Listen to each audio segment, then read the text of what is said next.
you see the dome off to the northwest of you all, and you're vaguely sure that the entrance is essentially the east side of this domed area. Um, Again, you've been following the wolf tracks for quite some time, and you are just kind of coming into view of things. In general, you're in a pretty like open tundra. There's some level of like rolling hills. Some of them might just be snowdrifts. Others are much more kind of like small mountain like. But in general, you guys have isolated what you assume is the home of Gargalai. I can't even remember how I said his name the first time.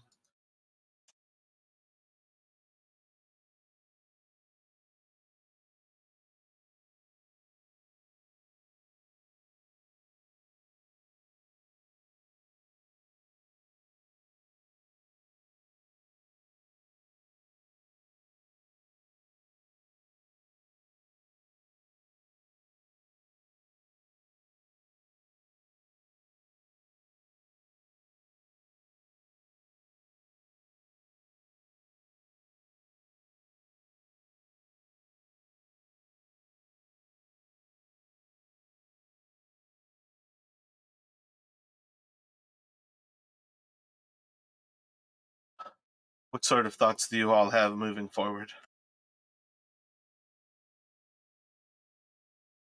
We could see like some kind of entrance towards like the cave or dome or like footprints leading up to it, something like that. Yeah, that's what I mean. Like you guys are like southeast of the cave or of this dome. You are vaguely sure that the entrance is the east side of the dome. Um Part of the end of the last session is you all kind of got turned around a little bit in the actual blizzard. And part of what happened was is you basically went from you saw this place off to the west of you to you like pass too far to the south of it, and you've almost come up from the south instead of coming at it from the east, that you now find yourselves southeast. Yeah, so it is northwest of you.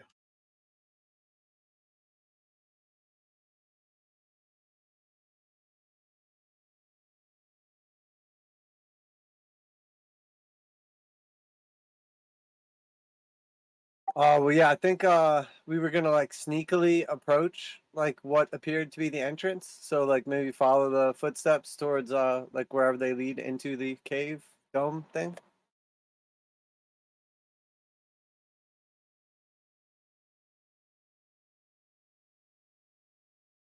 So if everybody would like to do that, you can roll some stealth and start to move effectively north of yourselves.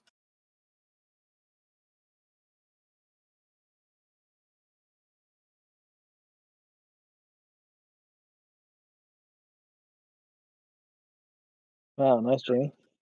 And I think you'll be rolling a stealth for that boar as well for us, Jamie.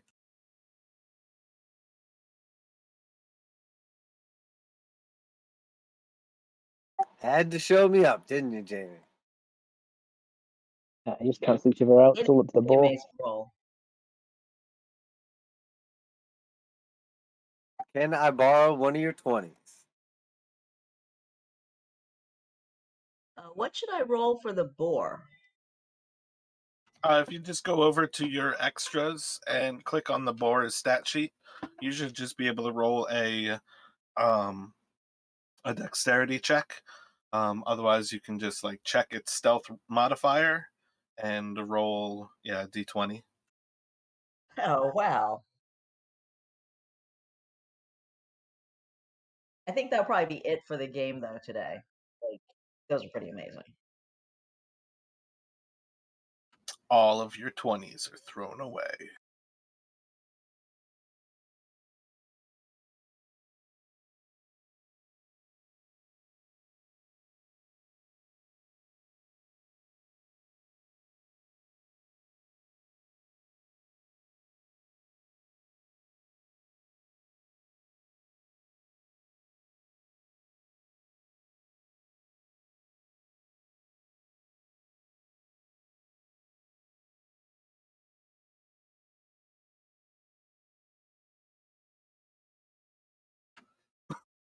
So what was the cloud person supposed to be anyway?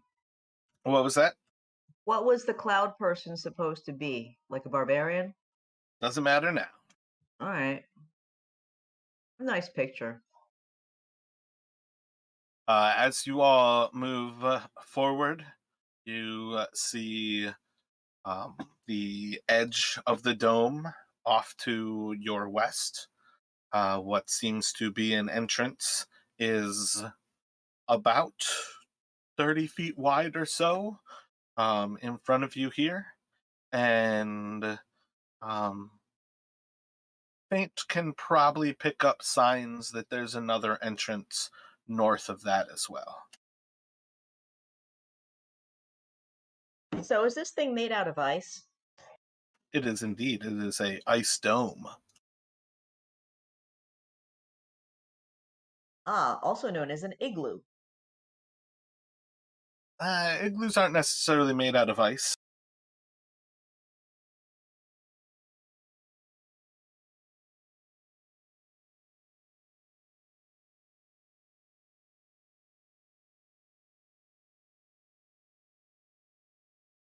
Does this appear to be like magic in nature or like a natural giant ice dome?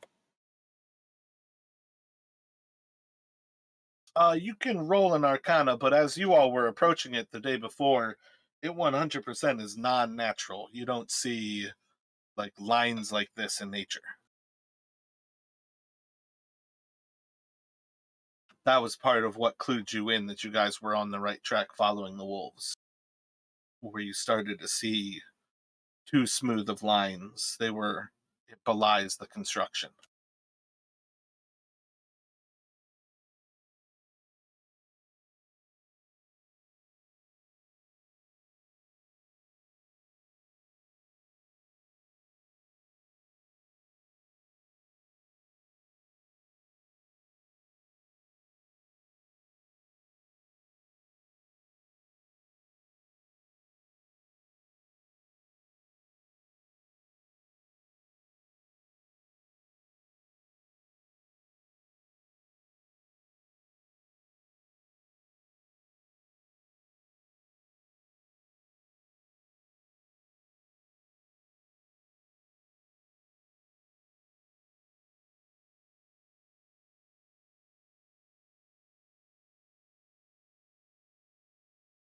So, what sort of thoughts do you all have? You've got two different entrances in front of you.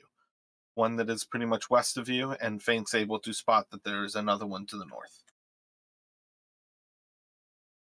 Does one of them look less used than the other? Sorry. From where you're at here, you're just able to spy that there is another one. You can start to like try to check to see what you can find, but you're going to have to approach one entrance and then the other entrance simply to check. All right, I'll When you go up. s-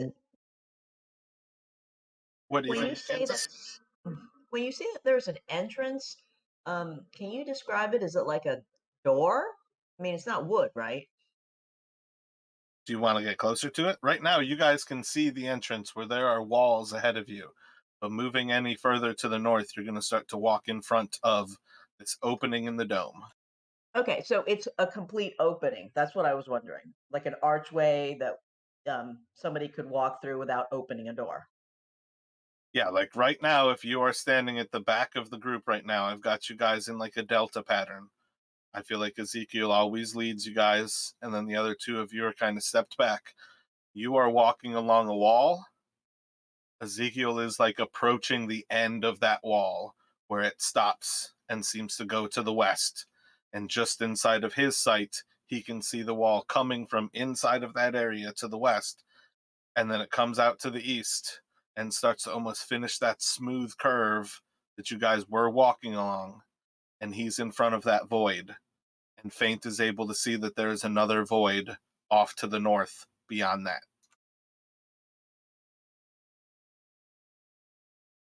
This would be a good use for the weasel. So yeah, I'm going to go up to the other entrance then to the north to see if it's any more sneaky or whatever.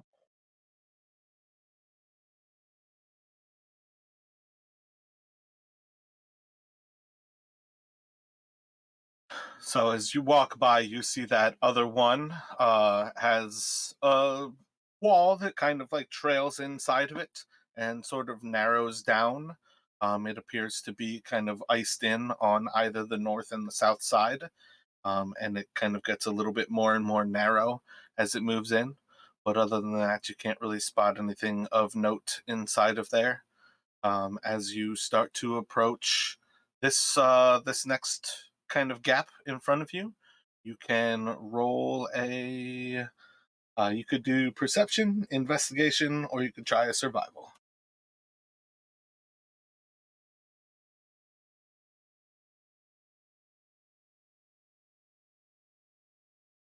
It's like a 20 Kansas, from your perception. you have to tell me that you're doing something if you want to get these rolls. Right now, you're just staring at ice on the west side of you. Didn't you just say to roll? But Josh is To doing me. something. Oh, That's okay. what. I thought you meant for all of us. No, I will say everybody roll. So as you're looking off, looking inside of here, it doesn't appear that anybody has entered this place in quite some time. You don't see any signs of entrance, exits. The snow is encroaching on this place.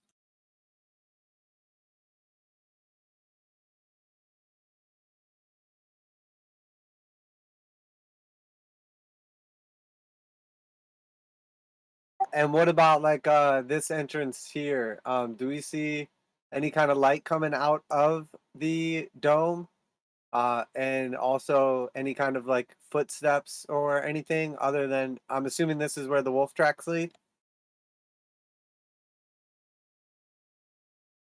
Yeah, like as you are approaching this area, there doesn't appear to be any light coming off of this place.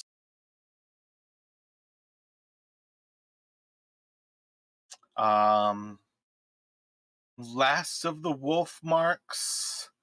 I feel like you guys kind of lost them at some point. You would have to kind of like continue to look more, but at very least, right now, if Faint is kind of like looking back to you to kind of signal, he doesn't currently see them, and you don't currently see him there.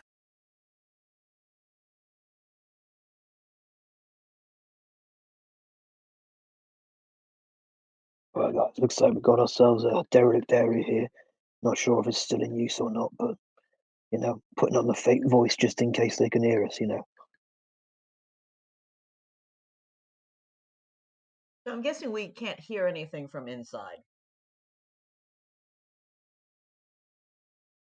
Are you going to listen from like 20 feet behind the entrance? No, I Otherwise, you mean, if can there were move up. like, crunching sounds of a giant or machinery or whatnot, right? You would have told us. From where you are at right now, you cannot hear anything but the wind of the tundra. Oh, right. It's snowing because it's always snowing. You guys are in a desert Arctic situation.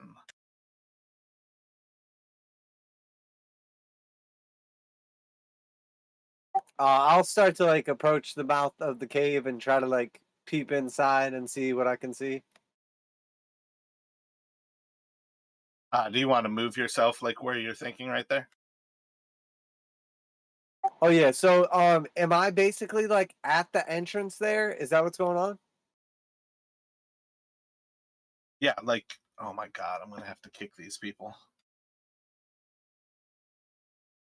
Yeah, like you can see the gap, yep. And I'm assuming you are the person with light here.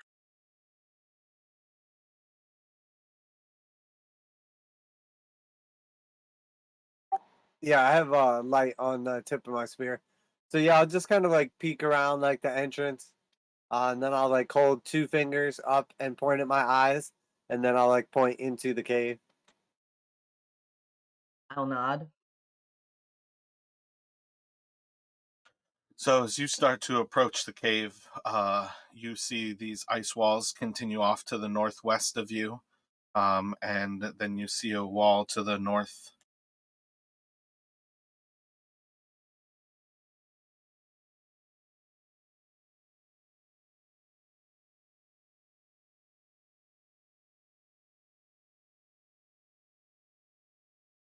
Okay, I'm gonna just start like creeping on in. I guess I'll try to be stealthy again.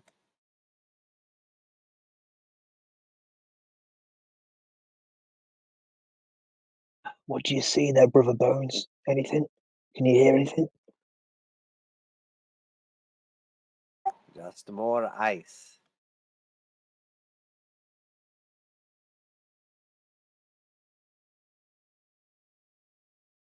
If I peer around the corner, am I able to see anything now that Ezekiel's casting some light into there with my dark vision? Kind of looking back down to the south. Yeah, so I'm on the corner. I'll Yeah. give myself up to the. So as you kind of look back around, you now see like the illumination of that hall you were seeing already, where things kind of start to coalesce down. But you're kind of seeing ahead that it appears to, yeah, you'll be able to see that it starts to open up just beyond where his light is kind of casting. You can see about like, oh man, the scale of this place is craziness. So let me see. Yeah, so that's a little bit beyond where his light was gone. I've already revealed too much, but about like 30 feet down that wall that he is like on, that wall just starts to air it like terminates, and the room seems to open up. And you can probably see, yeah, you're just gonna kind of like be looking into almost like a black void. Um, Other than that, but you can see that there appears to be a room that extends pretty much to the limit of your vision. And there appears to be a wall along kind of a western side. It's a pretty light gray, possibly smooth, and almost in the same convex shape as the outer wall of this place.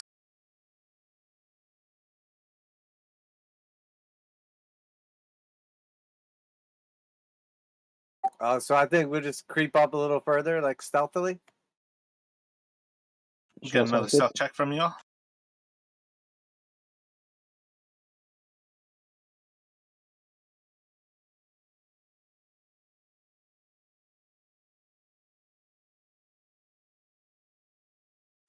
Cool. Oh, mate. I feel like I definitely like slip on the ice and like fall prone again. Well, you got a 23. Yeah, I have disadvantage for my armor. Oh, that's pretty funny, though. What happened to the boar?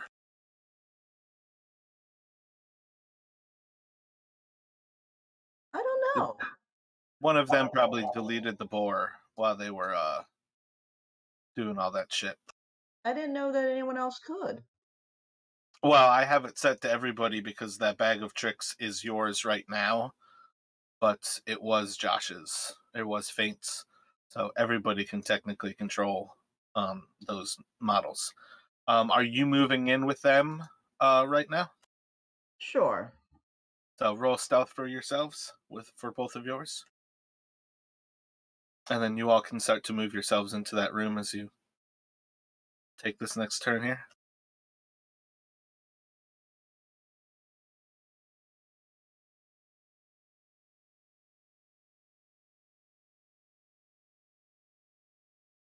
Uh-oh.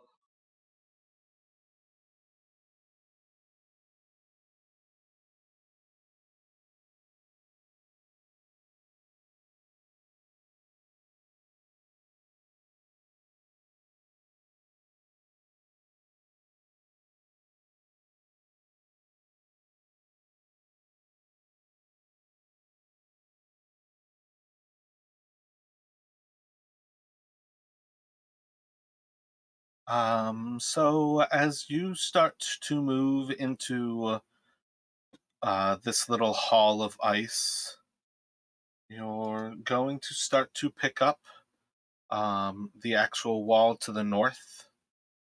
It won't be long before Faint starts to see the outlines of like a metallic structure that is inside of this room. off to the south, and still well off to the west as well. And as the light starts to cast into this room, you're going to hear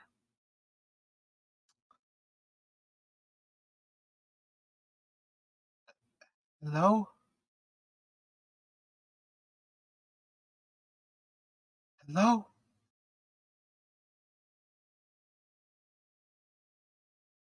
Hello?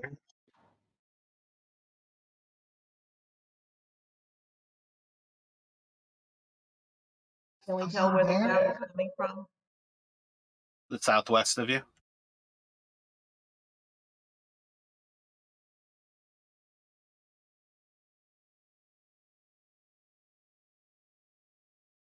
Hello? I'll go Who's take a that? look. Hello? Who's there? Who's talking to us?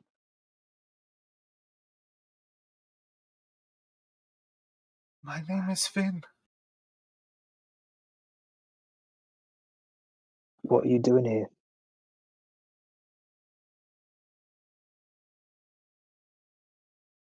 Who are you? What are you here for? Keep your voice low. Your mother has sent us to help you. Where is your sibling? Ooh, good Silja job is sick. remembering. We're both here. Mother has sent you?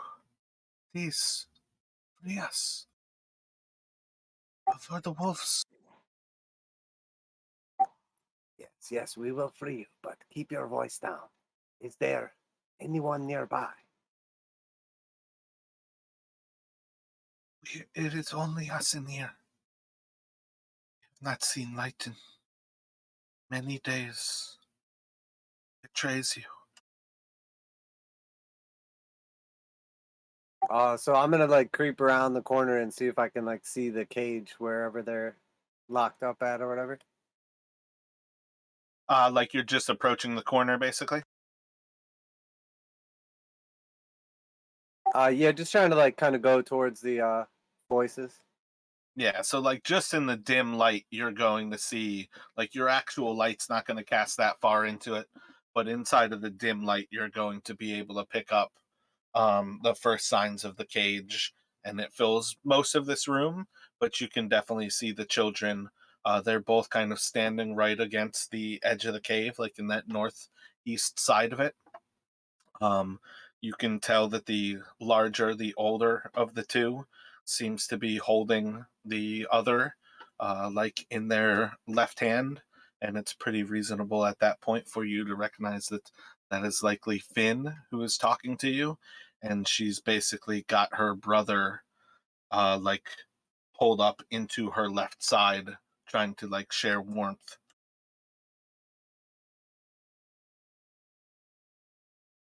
So yeah, I'll go like up to the entrance and or the cage and see if I can see like a locking mechanism or latch or something holding them.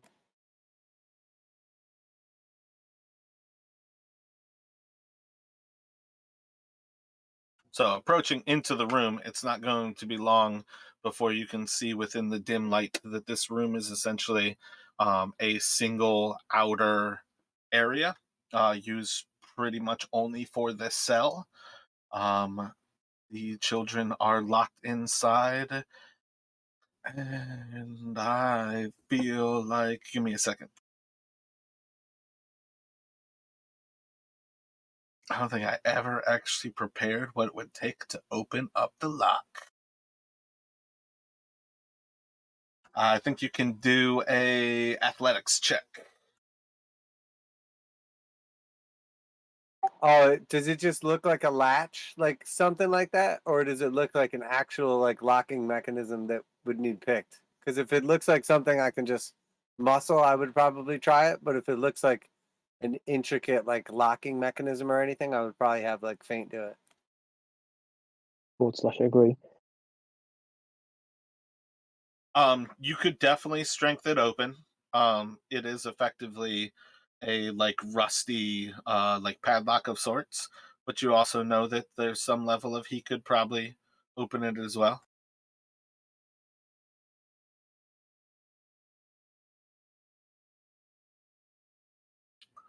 Do you have like a pry bar or something? What are you using to like strength it out? I've got a crowbar I can use. Yeah, so if you just take the crowbar one, that gives you advantage in the future. But you take that for a moment and you just kind of like wedge it off the lock, and just with a quick pull, you're able to pop the top of it, and the lock's going to pop open. And there's currently nothing necessarily keeping you from freeing the children. Let's get out of here fast. Other than the wolves, have you seen any adversaries?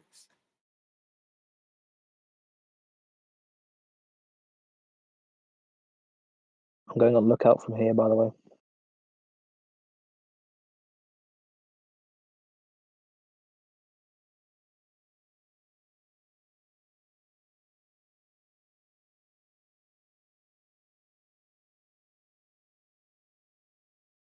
Alrighty.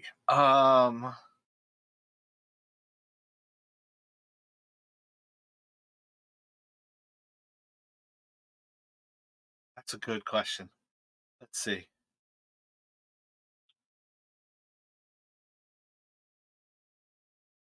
We've only been placed here by the wolves. There has been nobody else. Keenan seemed to be a bit kinder. It sounds like they expected to bring more and more of our people here in search for us. Hey, let's take this conversation on the road. Let's get out of here before anything comes back. Good idea.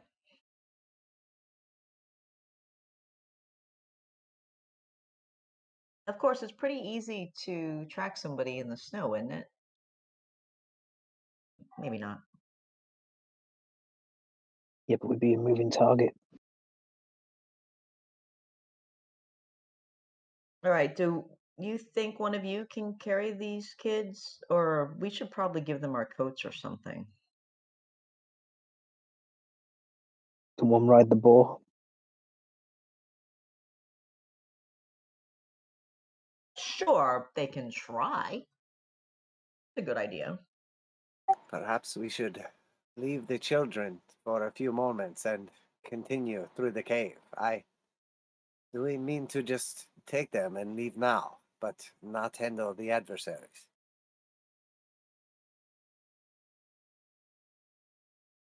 But I mean, we thought there'd be a frost giant here. Don't think we can take that out on our own. And then from the sounds of things, there might not ever have been one. Sounds like it might have just been the wolves trying to, you know, trick people. There is at least someone else here who wants revenge for the death of Gargalai, Gargle, Gar someone. Seemed like they blamed the people of Dougan's Hall.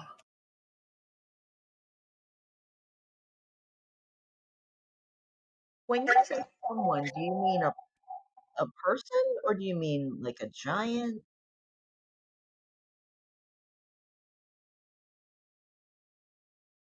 Are you like yelling that across the cave? You're like 60 feet away from these kids.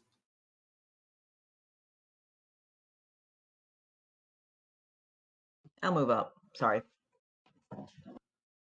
We don't have free reign over this place. You might see this cage around us.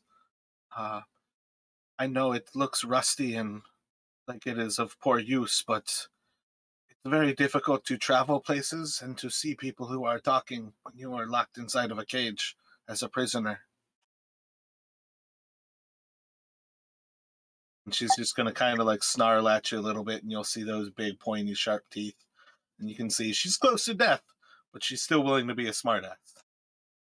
There were two wolves, but you say you heard another? They spoke to each other in common? Yes, there might be a third wolf here. I don't know, but only the two wolves ever came here. Keenan seemed to be the nice one, and Kanan seemed to be the one that was a little bit less kind in disposition. Good wolf, bad wolf. Keenan was much nicer.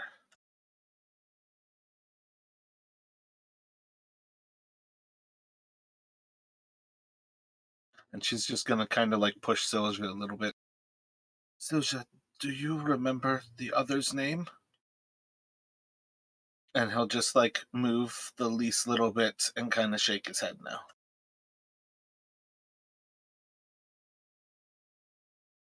So I guess I'll pull out a little bit of food, some of the wolf meat or rations or whatever we have at this point in time, and I'll give it to him. And then I'll ask them, would you feel comfortable to stay here for a few moments while we look around? Did we ever find out what the name of that giant we killed was? The one with the shield and the spear? I feel like when that female one came along, she said what his name was.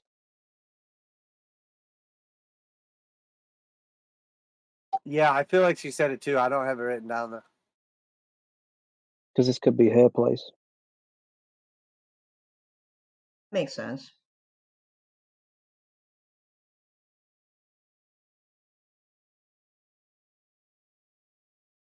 Not entirely sure. I feel like maybe in passing. Like when she got there, she like discovered, she asked where the other giant was, and we just like kept talking to her, and then she ran in and found the body. So she said whatever that giant's name was. I just don't remember. Yeah, so I think one of them was Guh and the other one was like bruh, something like that. But yeah, you guys can confirm they are not a Gar name. If you must leave us,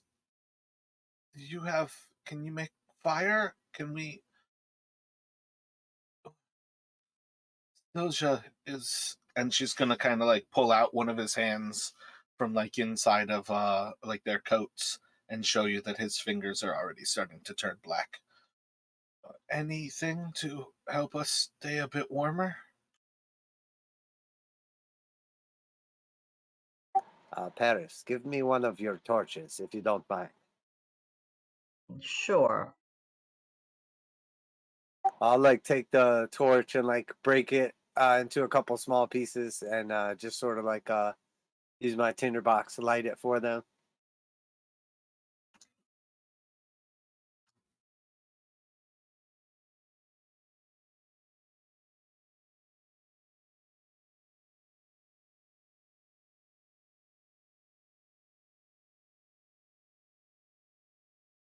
We heard a terrible loud noise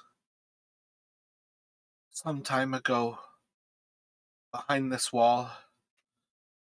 And Finn is going to point to that western wall. I don't know what it was, but it is among the last things that we've heard here.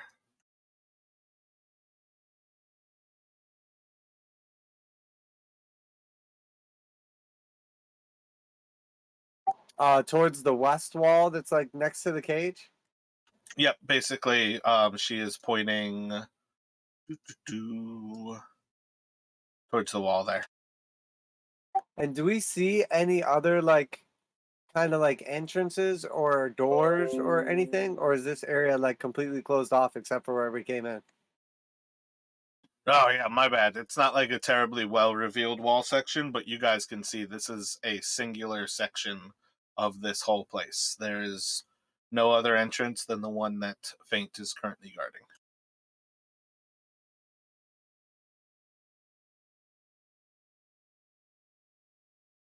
Seems strange to have your captives so easily accessible and nothing guarding them.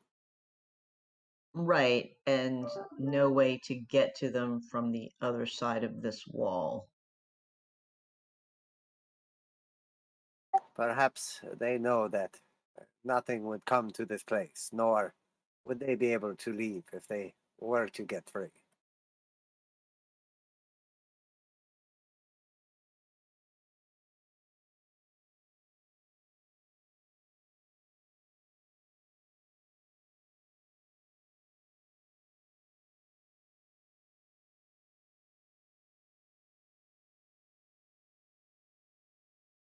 Saint, you say you saw another entrance. Did there appear to be a way through, or could you see anything? What? Hang on. Sorry, Yeah, I was you would have keeping gotten watch. close enough to see that there was a hall of ice. At least as far as you could see, probably 60 or 80 feet. Yeah, I mean, we can check it out if you want, if you're keen.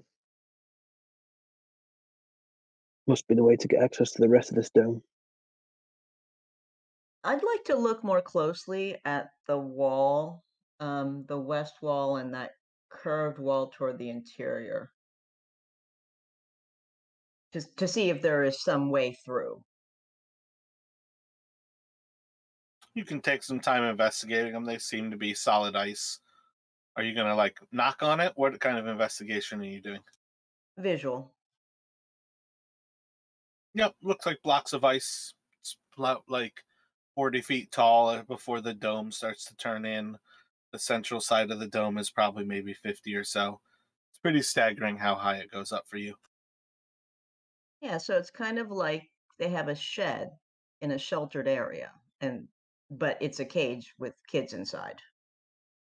This is like the garage. Yeah, like that.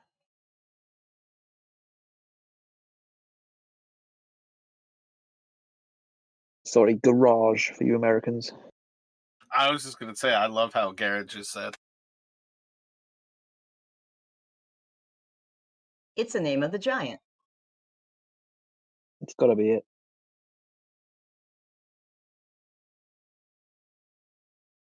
Well, we can check it out if you want, but I'm going back to check in the entrance. Children, remain here. We have dispatched the wolves. You will not see from them again. But we must go further, investigate, and get to the bottom of this. But before we go, I have a very important question for you. Think very long and hard. You heard Red. the two. What's that? Oh, Finn just yells out red. Yells out red. I bet. They're still just children. Go on. Wait, what? It was just a silly joke. Go on. When you heard the wolves speaking to each other, did you hear a third voice in common ever?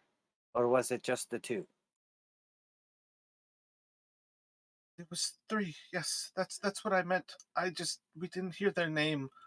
Silja was the one who heard them speaking, but he can't remember the name that they used. We heard the wolf speaking to them. Okay, thank you. Stay here. Stay safe. We will not be far, but we will be back for you before long and get you back to your mother.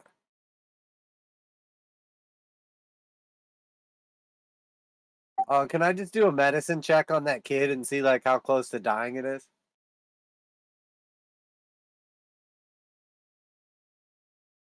Yeah, you can roll a medicine check.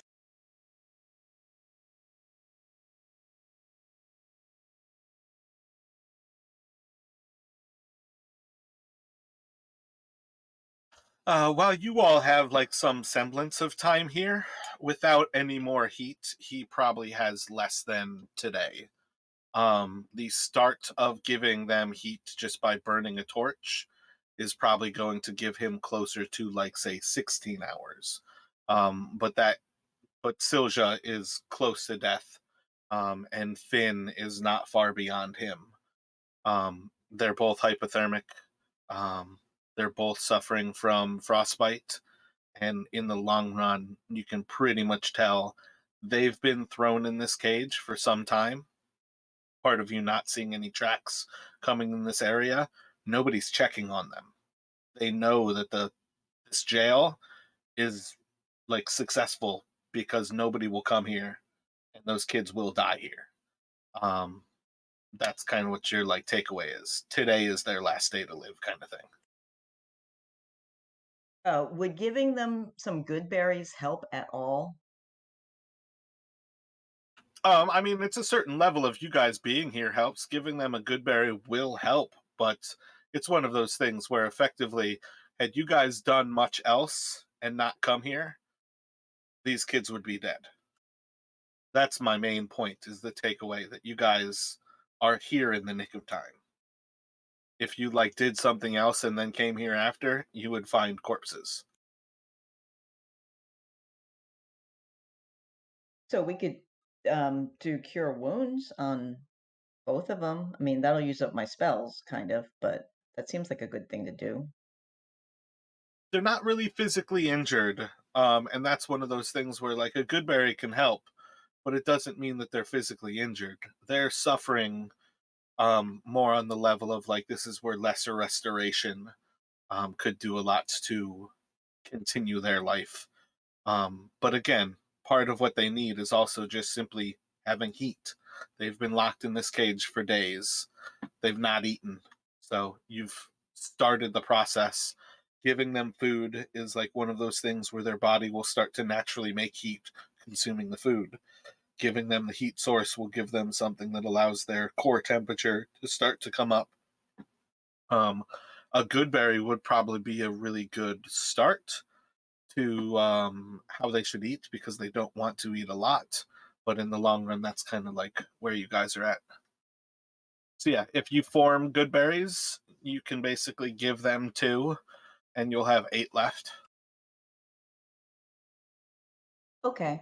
That is what I'll do. They only need one each. Well, like a good berry is a day's worth of food. You will be like you won't be hungry for the rest of the day once you eat a good berry. Once you start to eat like a second good berry, you have to make constitution checks to like keep your food down without vomiting. Even Hadar? Even Hadar, it is a magical food that makes you full after a single good berry. All It right. is Well, a then I'll give them each one and hold out one for my 2 friends here, one of whom is not near me, but you know, that way we'll have them for later. yeah, those things are like Thanksgiving full, like gluttonously filled up after a single meal. Actually, I guess really it's full after a single meal. If you have 2, that's where you're like gluttonously filled up, where you're like starting to feel ill because you ate too much.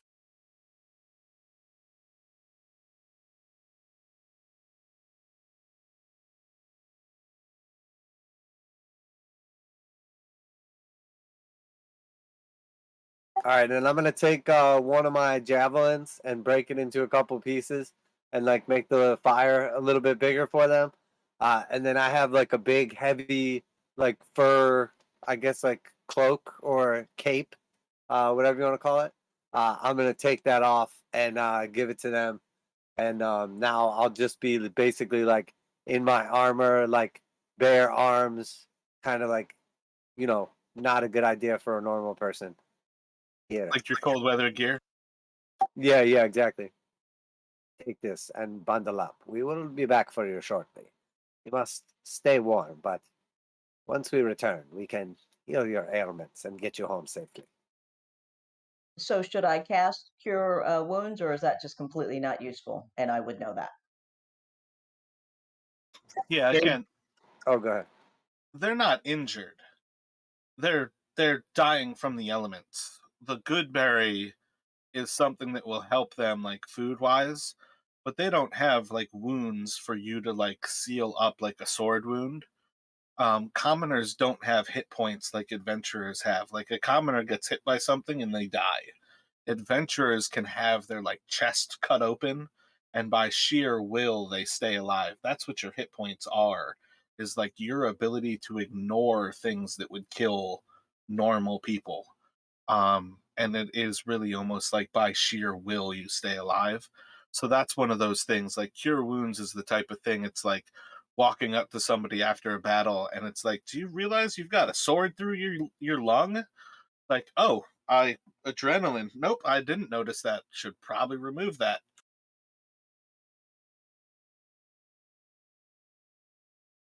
So if you cast good berries and you feed them a good berry, you're pretty solid that you've done a great thing to keep these people alive for at least another day. All right, well, then, I'll keep them alive for another day, which will probably suck as much as yesterday. You just described life. Oh, you must be from Dougan's Hole. I didn't recognize you. That was a perfect time for you're very familiar with Dougan's Hole. Well, Josh is going to hook up with some woman there, right? Roleplay romance. All right, so I guess we'll leave them and move back towards that other entrance.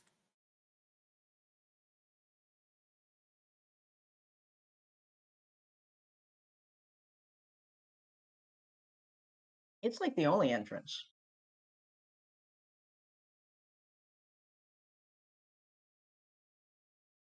Hey, Faint, do you want one of these? It's better than the wolf meat. If it's better than fish, that's all that matters. Well, yeah, it's better than fish, but pretty much anything's better than fish. All right, thank you very much. Except starving. Starving's not better than fish. I think I'd prefer starvation. Yeah, you say that, but I mean, ask those kids, I bet they don't like their situation. Maybe that's what was happening. The wolves were offering them fish and they wouldn't take it. It did You say one of them guys was want nice. some fish? Come to the back of my van here. Can have all the fish you want. You're like fish, of course? They're like fish sticks, but it's already frozen.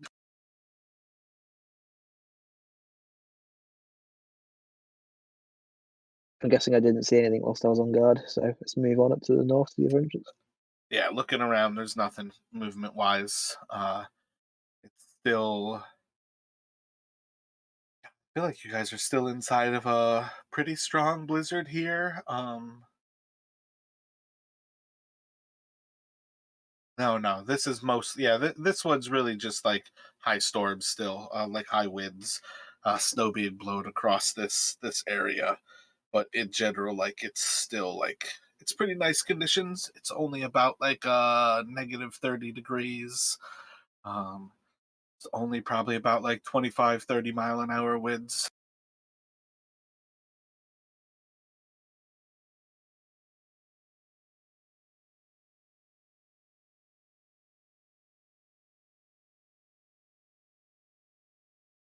So moving forward, you have a semblance of looking down a long central hallway um, that opens up just about like 10 feet to the north of you.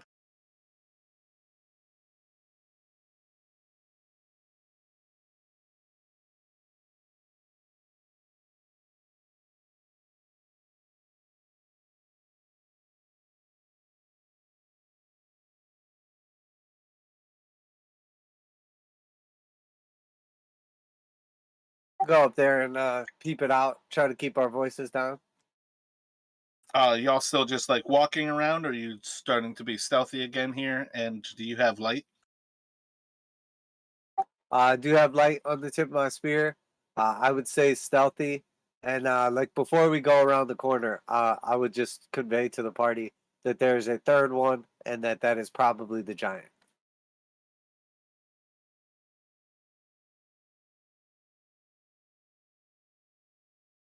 Um, roll an intelligence.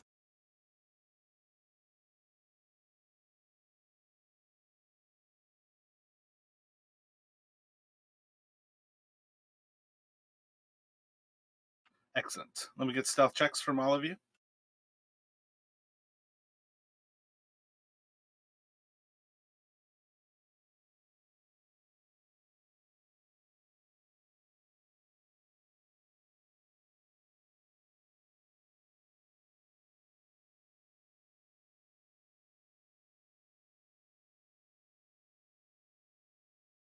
Roll.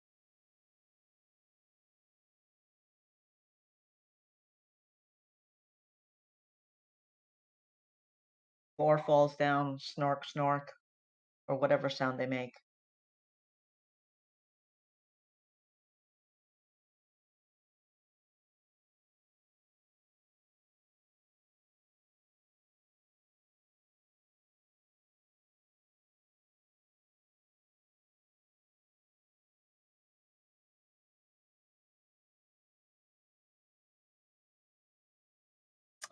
So as you round the corner here, and light starts to kind of cast down this hallway.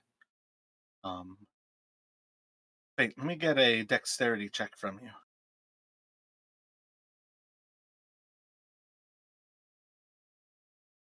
That's ominous.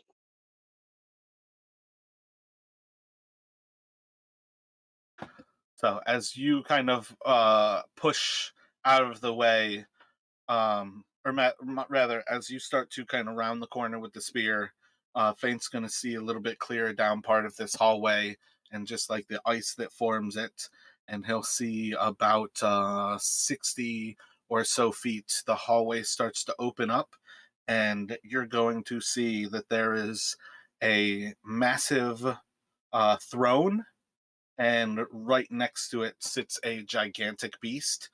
And very quickly, you're going to be able to push back his light and kind of step backward. You can see that there is something beyond. There's nothing sitting in the throne itself, but there is a creature that is as high as the throne, and the throne is probably about like a 25 foot back height.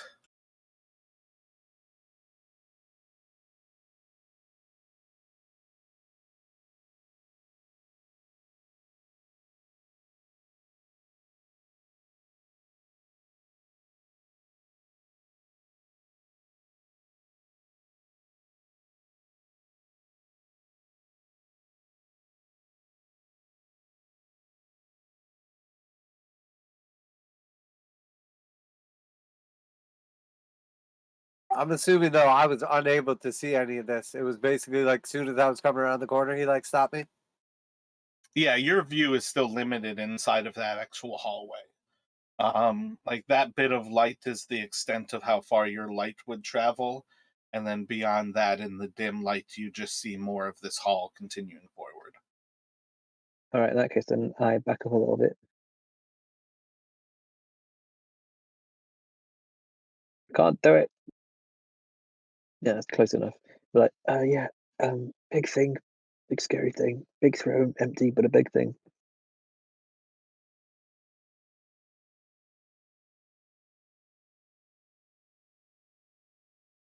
If we go Make a in there, it's perception check for me, Faint. Disadvantage.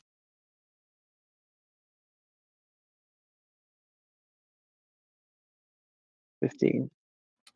So kind of sizing it against the throne, against your memory of the wolves, this is something that's much larger than the wolves. And I saw fur, right?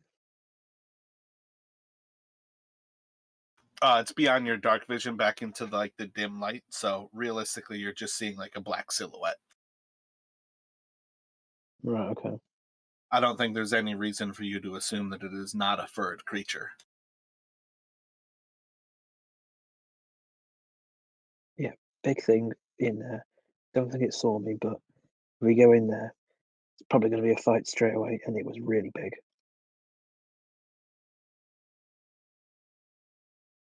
Was it a beast or did it appear to be bipedal? Could I make anything out of like a humanoid form from the silhouette, or Let me get an intelligence from all three of you.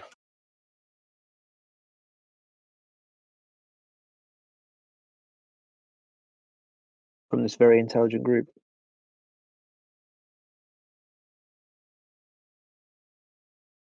No, I go at Kansas. Damn, I was gonna have the boar roll, but now I don't need to.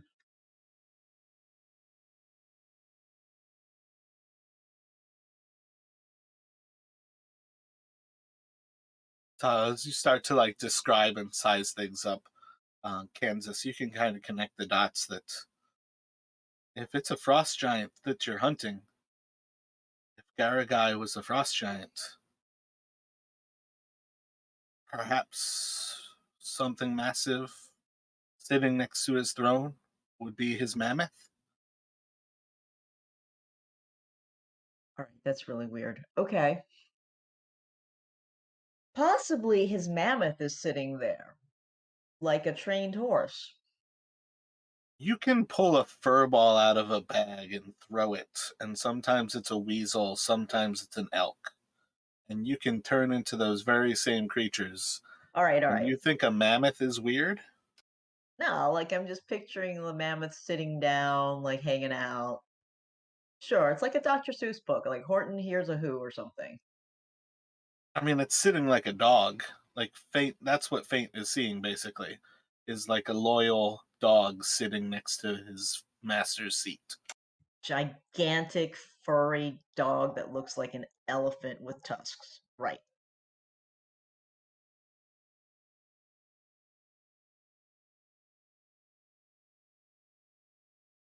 That's what Faint's seeing. Like the silhouette of the throne, and right beside it is something sitting next to it that is clearly not the throne, and clearly some sort of creature. All right, cool. I don't think we can fight a mammoth, right?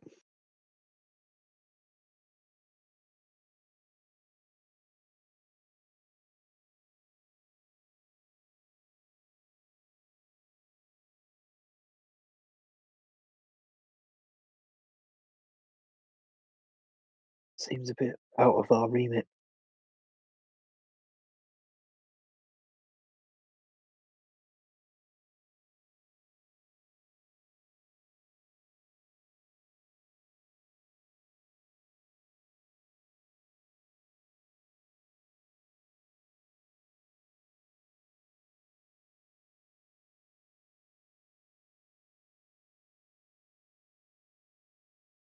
So Right.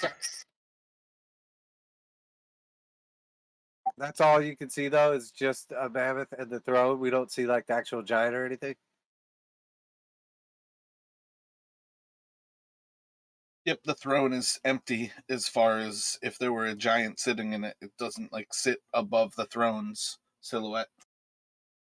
He must be further in. He wouldn't leave out his mammoth, so if we fight the mammoth, I imagine he'll show up. Plus, also, I genuinely don't think we can fight a mammoth at level 3. All right, going to remind you again, despite having terrible intelligence rolls on that remember.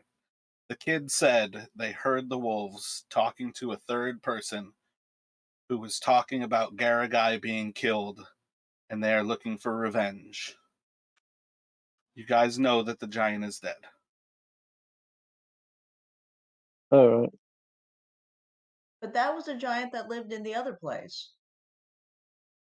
Giant in the other place was Duh and Guh. And this one's Gur. All right, I Like, gotta the. take a second.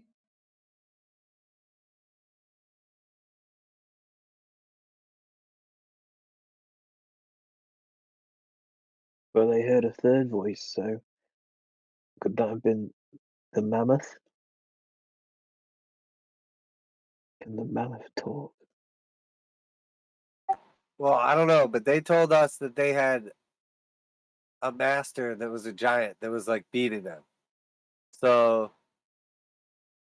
there's a third voice. If it's not the giant, because the giant's dead, it could be another wolf or something different.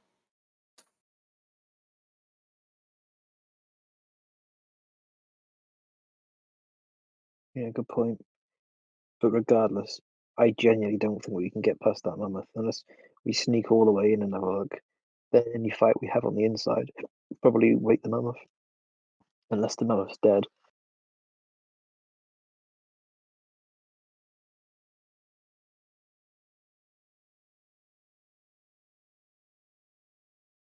Could be like a loyal dog, though, you know, even though the master's dead, it still goes and sleeps by his chair.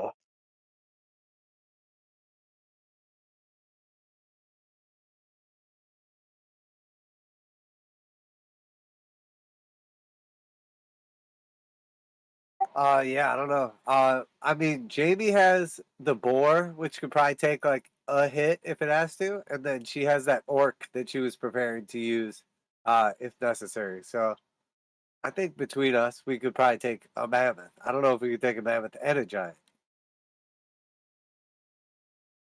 That's asking a lot, a mammoth and a giant. A mammoth and a giant would almost certainly be deadly.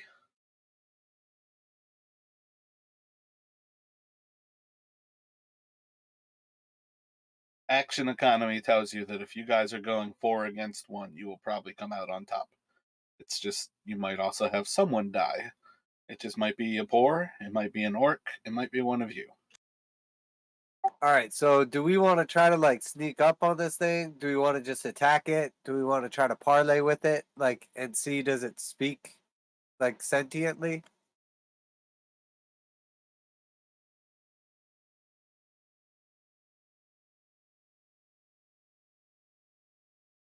Sure, probably talk to it. I mean, that can't hurt, right? Just ask whether we can get the kids out. Maybe?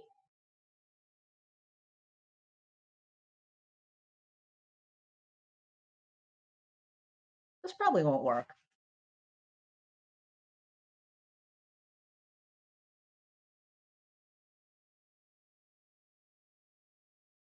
Well, see, we like poke back around the corner, out of like earshot of this thing because it's like windy and loud outside. I think we should discuss what we want to do. Do we want to try to sneak up on it and see what's going on? Do we want to like try to attack it and gain like, you know, get the jump on it, or do we want to try to like parlay with it? Like, we have options, but we should probably discuss something. The last one was very adamant. It wants revenge for Gar. It wants revenge for the death.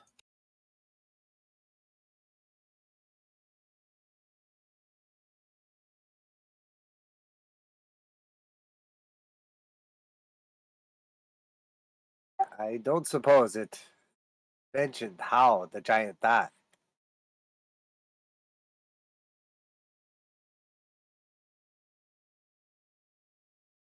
I don't remember hearing them speak of what caused the death. I don't know. I'm so sorry.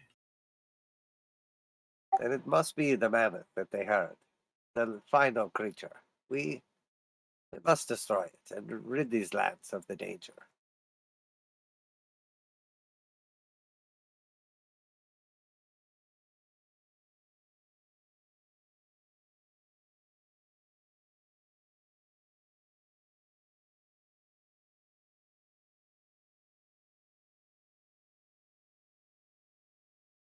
So yeah, do we want to try to like ambush it?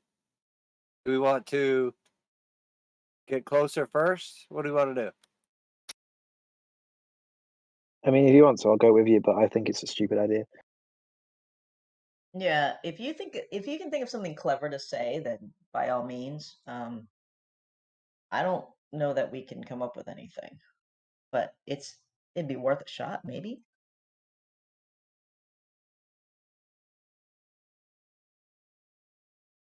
I mean, what do you guys want to do? You want to just leave the mammoth and go back to town? Is that what you're thinking? Well, we got to get the kids out. I'm not sure how doing anything with a mammoth gets the kids out, though. And the giant's dead, and the wolves are dead, and that's what was kidnapping people. So if we return the kids, it's job done, you know. I mean, if you want to go for an epic fight with a mammoth, I'll go with you. But I think we'll roll new characters. But how do we get the kids out? I mean, I Good. feel like we already broke through the cage. The kids are out. They're done. We can literally take them right now and leave. I feel like when we encountered those mammoths before, there was 12 mammoths and we were level 1. So I don't know a lot about mammoths, but I think probably with the help of the orc and the boar that we could probably figure something out. I don't know. Well, not to meta game, but from what I can remember from I think it was Critical Role. I'm pretty sure mammoths have like 160 HP and like a really high AC, and they just trample you and kill you in like one turn very, very easily because they've got like a plus 12 to hit or something ridiculous. And that's still metagaming, even though you started with not to metagame. Yeah, exactly, but at least I prefixed it. They're No, that's gigantic. like no offense or anything, and then you talk shit about somebody. Well, we know that they're gigantic.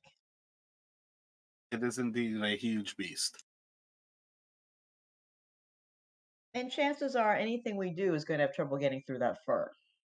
Like poking at it. I don't suppose I can see it breathing, its silhouette moving up and down at all. You're walking back over there to look at it? Yeah, peering around the corner. Roll a stealth check.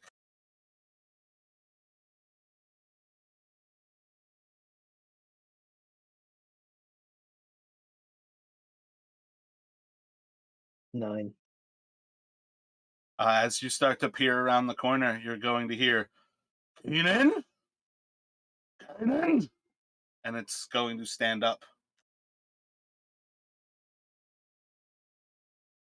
Which one did it say was the good wolf again? I can't remember. I'm gonna just leave quickly. And I'm gonna say, yep, it's awake, get the kids, it's time to go, it's awake. And it talks.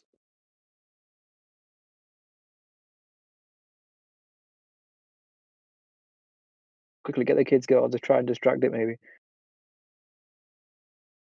All right. I'll go and stick the boy on the boar and tell him to hang on as best as he can. No, if the creature is awake, we're not going to outrun it, especially not with these children. We have no choice now but to fight. Prepare to summon your ally.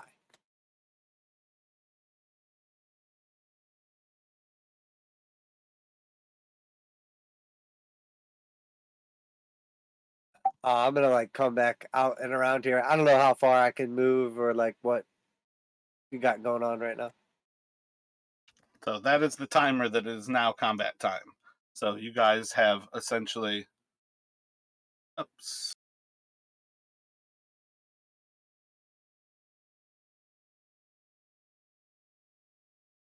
It is time to make that decision on what you are doing.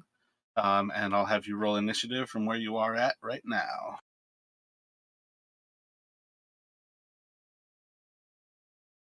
When you say we have time to decide what we're doing, do you mean like we could cast a spell, or do you mean like where we want to be positioned? Like, what are you saying? What are you looking to cast? Like, are you looking to bless? Well, or if she was looking to use her orc stone or like whatever we were looking to do, like, do we have an opportunity to do that? Sure. I mean, you guys had Faint walk back to you and basically say, it noticed me, we're fucked. So yeah, I feel like summoning the orc and casting bless makes sense. All right, I'd like to summon the orc then. I don't have a button to push to do that. You can just edit it that you've used it once, and if you look under the bag of tricks, the orc is one of those options for you.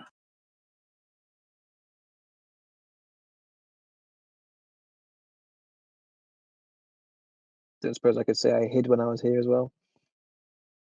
You can surely feel hidden, but you just got spot last time you moved, so roll another stealth check.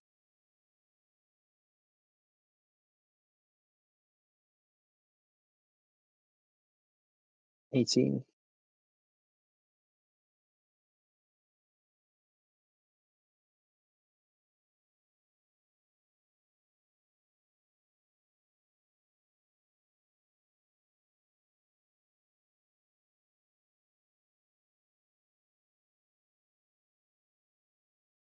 So did you bless then, Ezekiel?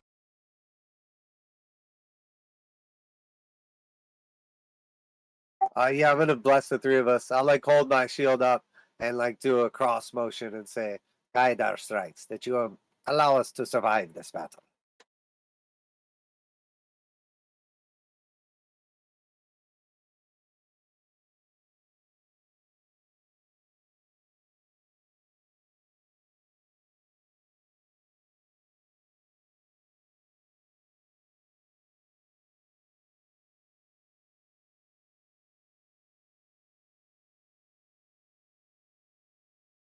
All right, I stuck the Oak War Chief on the map, but it won't move.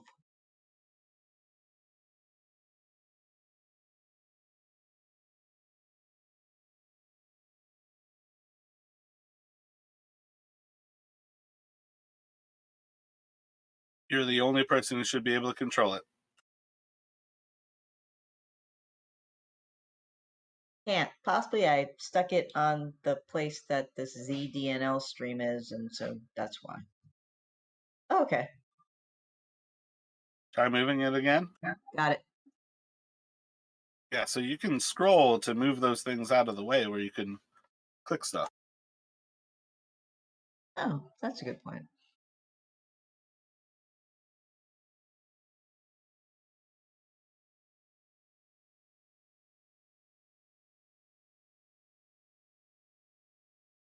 Oh, that thing's the boar. Oh, I thought that was just like a bit of cloth on the floor or something. Yeah, it's kind of not great looking. So, hit point wise, does it make sense for me to start out as a gnome and then switch once I've lost some hit points, or just start out with like start out in animal form? I mean, it's up to you, I guess. I was trying to get a strategy read. If it was me personally, I would personally probably just go straight for animal form and guard my hit points. But I'm pretty sure you have to take a bonus action to command the boar first, don't you? Before you go into the form, otherwise it just stands on guard or some shit. Right. I wonder if it attacks what it can't see, like if I tell it ahead of time. You can tell it to defend you. Okay, I will tell it to defend me. Faint, what would you like to do? Alright, I'll peek around this corner. As you look around the corner, you hear and see this massive creature charging down the tunnel. Alright, I'll throw one dagger at it.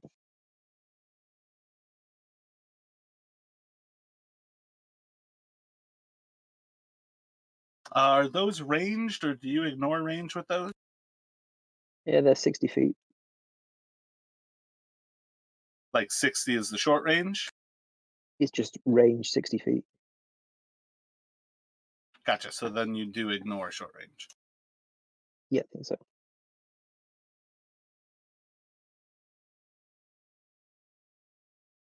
That's a 19 to hit. 19's going to hit. And I guess it's only 7 damage because I don't think I was hidden. Why wouldn't you have been hidden? I don't know. I thought you said when you phrased it before. I've got the impression that was an unhidden thing, but there we go. Every time you hide, you don't know whether you are successful or not. You hide, and that is why it's almost always going to be phrased as a question. Because you Fair don't enough. know whether something sees you or not, because you don't see through its eyes.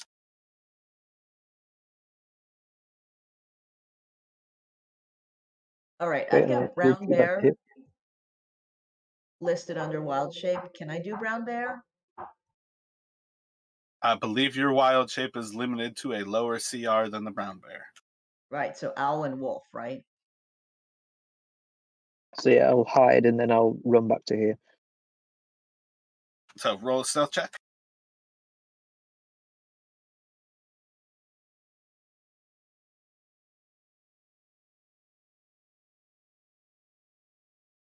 .11.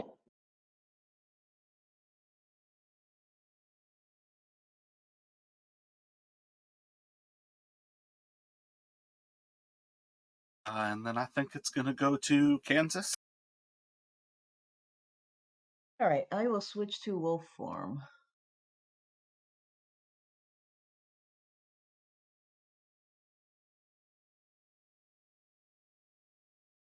You'll be able to command your thing once you're a wolf.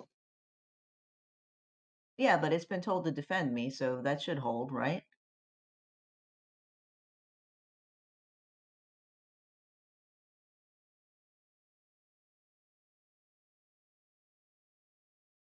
Right. don't know. Did you tell it that before you turned to a wolf? I can't remember. I didn't know you did Yeah, it. I told it to defend me, Oh, and true. that Yeah. it would work. During the sort of surprise round thing, I think. Now I'm trying to find a picture that looks like a wolf, but I think I'm stuck with direwolf. Which is scarier?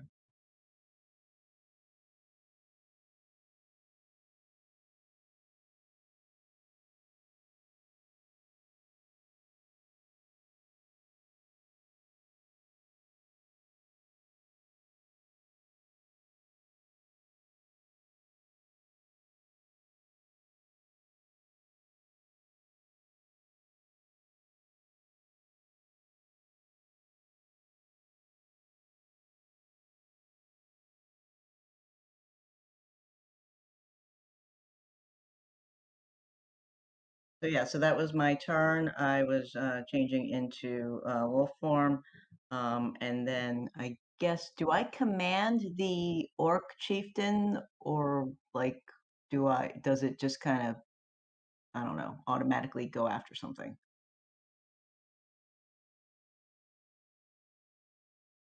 It obeys your commands. Alrighty then. So I am going, except I just turned into a wolf. Okay. So then it's probably following the same command of it's going to attack anything that attacks you. All right, we'll go with that because that makes sense. So I guess I'll go and see if I can see anything around the corner. There should be like a giant mammoth charging down, right? That's where you're stopping? Yeah, I want to see if there's a giant mammoth coming. Maybe it can't make the corner. I don't know.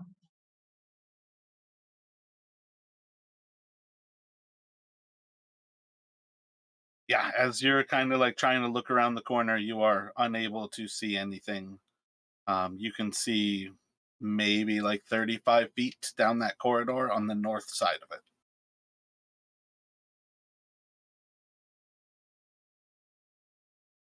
If you like go in front of the wall, like move farther north, I don't know what your movement is, like how much you have left, you could actually see down the corridor. But right now you're looking at a wall if you're looking to the west. I thought this thing was coming at us. You can hear it coming at you. You're just not far enough to the north to see down the hall. You are Oh, it's looking a like much, northwest. okay, it's a much bigger hall than I'm thinking. That's all. Your view from your character is that, and currently you do not see anything coming down the hall.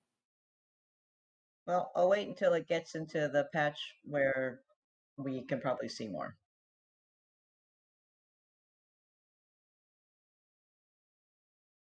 Not exactly battle strategy, but at least it's nearer to the doorway. So with that, Ezekiel,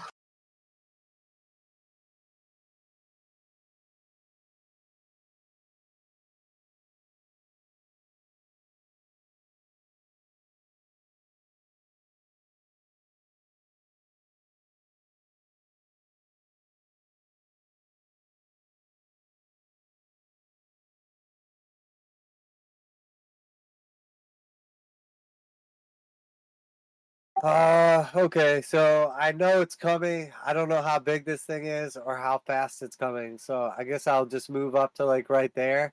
And then I'm just gonna hold I'll just hold the cantrip.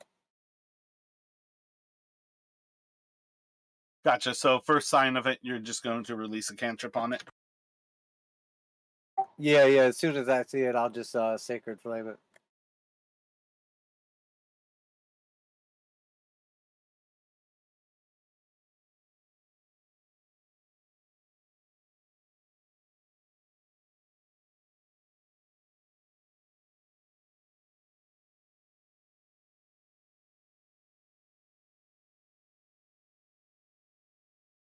So it's just going to run out around the edge and kind of in like a sweeping slide, it's going to start to run past before it turns with a little bit of grip and Sacred Flame.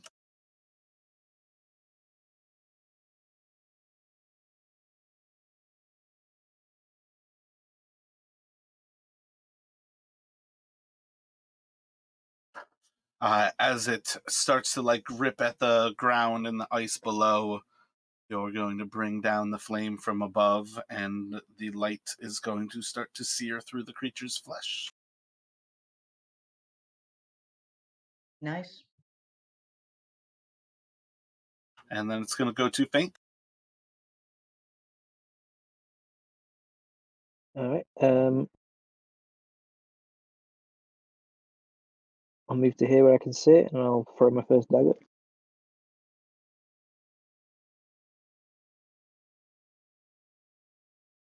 14 to hit for 7. Solid hit.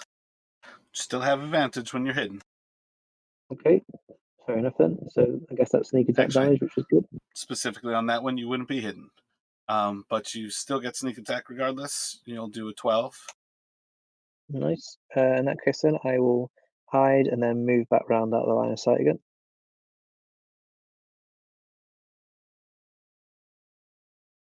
And then it's going to go to Kansas. All right. The boar is going to hit it. It's on your turn. You still have those creatures on defend you.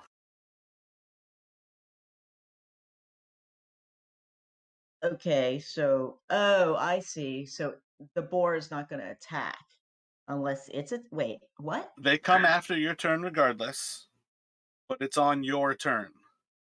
You've got both of your summons are defending you right now. If it Right. attacks, it has not attacked yet. If it Oh, I attacks, see. they will fight. I see what you're saying. Okay, so So you as a could wolf, use your bonus action to make an animal to basically make an animal handling, like a damn, why can't I think of it? A performance check, and try to communicate to them to simply attack. Or you can just start to attack. It's up to I'm you. going to start to attack. I'm going to go in and try to hamstring the mammoth on whatever on a Roll foreleg. an attack. Worry about what the hamstring is when I give you how do you want to do this.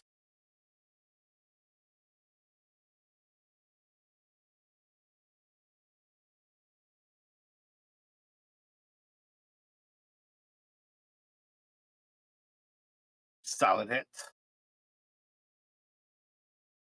Should I roll again for the boar, or I did that already? As it's slipping on the ice, you're going to bite into its leg, and you are indeed able to pull it prone onto the ground.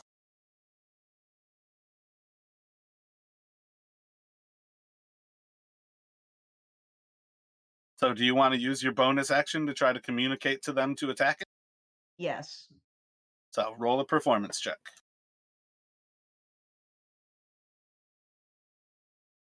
And do you want to do anything else on your turn?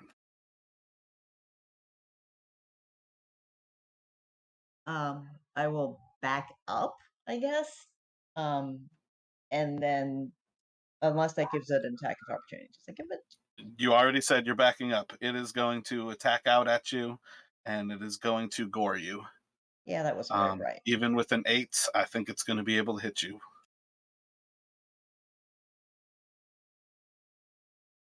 And it's going to do 30 points of damage to your wolf form. That wipes out the wolf form. Do I turn back into a gnome? How many hit points does the wolf form have? 11? So you're going to take 19 points to your gnome form.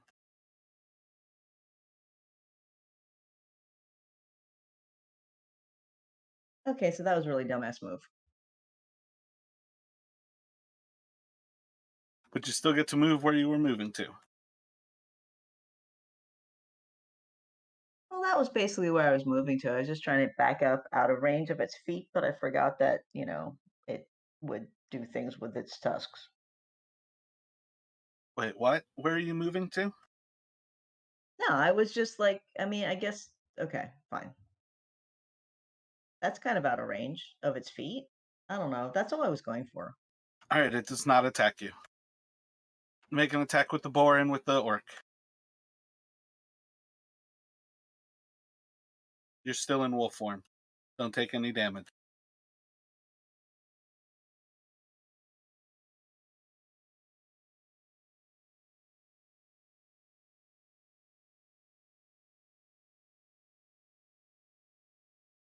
The boar is going to hit and deal 7.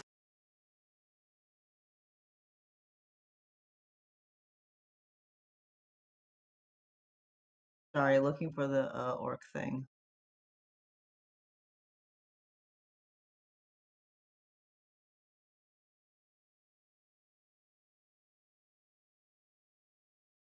I think the war chief should be under your extras as well.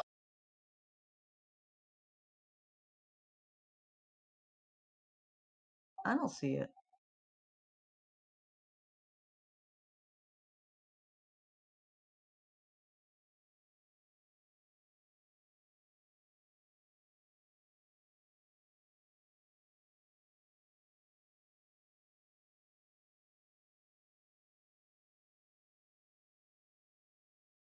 Yeah, so just roll a d20.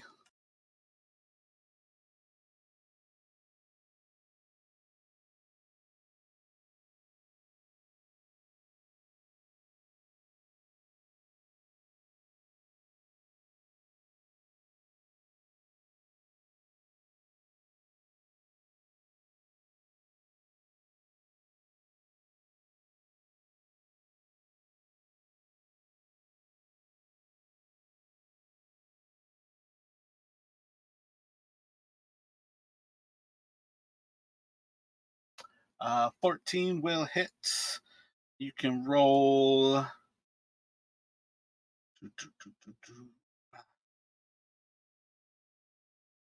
See. A d12 and a d8.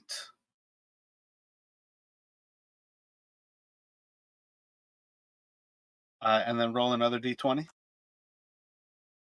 So it's going to do 12, 16. And that's going to miss. Is it not got advantage because it's prone? Oh, yep. Roll 2 more d20s.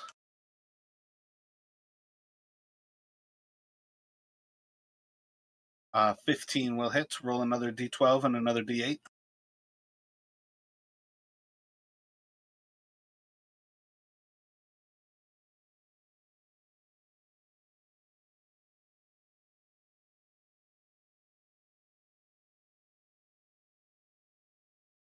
I think that will leave it bloodied. And it'll go to Ezekiel.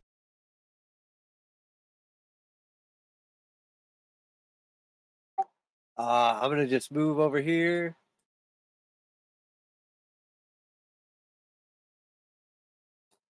And he'll just raise his spear up in the air, and he'll just yell out, Father, gather the spirits and the elements in our defense.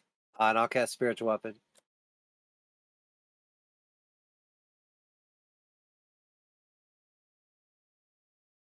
I think I've got a spiritual weapon under the spells for you there. I think it's the spear. Yep. And then action thoughts.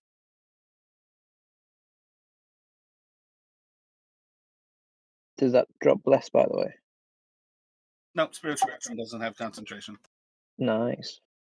Oh, wait. Was the 17 already hit? That was good? Oh, yeah. Okay, sweet. So that's my spell.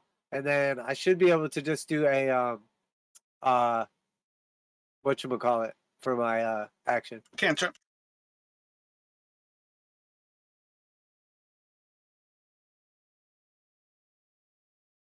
May the holy light consume you.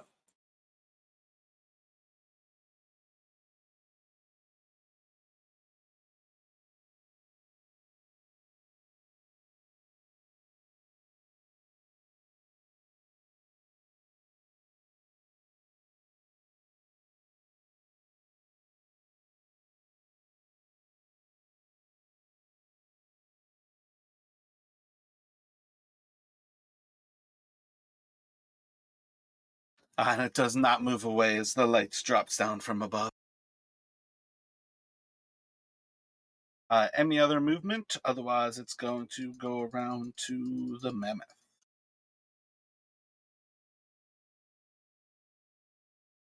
That was all my move. You are the ones who killed Gargalai. Killed you all. That's the mammoth talking? No, it's your boar. It is going to stand up, and it is going to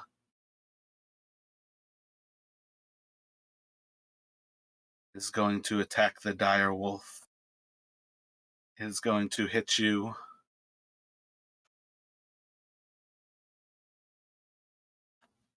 And it will do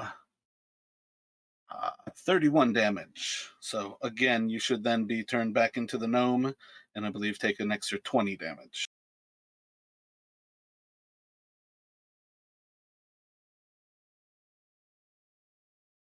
All right. And then will be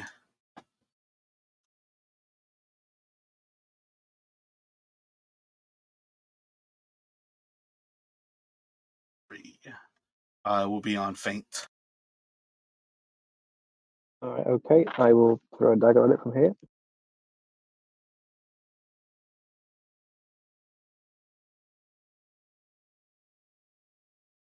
Solid hit for 14. Nice. So I'm guessing that was an advantage. That no, I only rolled 11 for stealth.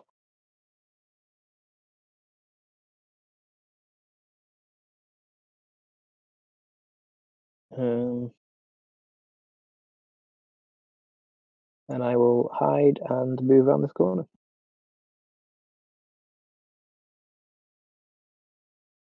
And to Kansas.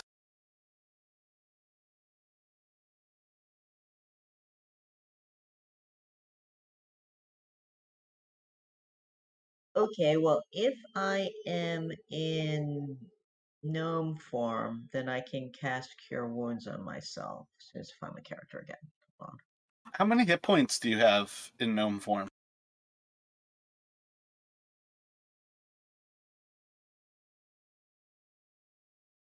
Oh, the aid. That's why. Because I was like, oh shit, I've got you at 18 hit points. So you should be down. But yeah, that aid's going to keep you up. Yeah, I currently have 3.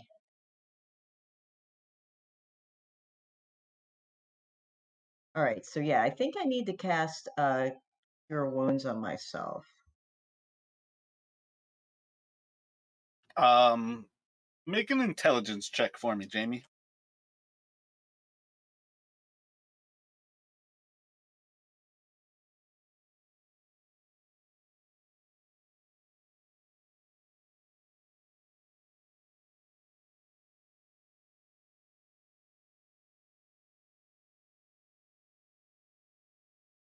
Cure Wounds can't help you from this creature. It deals too much damage. You'll heal far more by being in a wolf form, like in another form, or having somebody ready to heal you if shit hits the fan. But essentially, like, what are you going to do? If you cure wounds yourself, you're going to gain X amount of hit points, but this thing does 30 hit points of damage. Right, but if I go back to Cure Wounds, aren't I dead? I mean, go back to wolf form. It's a new wolf. Oh, okay, then I go back to wolf form. That's brilliant. So that gives you 11 hit points. How much does your cure wounds like max out at? A d8 plus your wisdom is D8 plus 2. 2? Yeah, so Yeah, that's only so 10. 1 extra hit point just by going into wolf form, and you have better attacks. The difference is that's your action if you do that.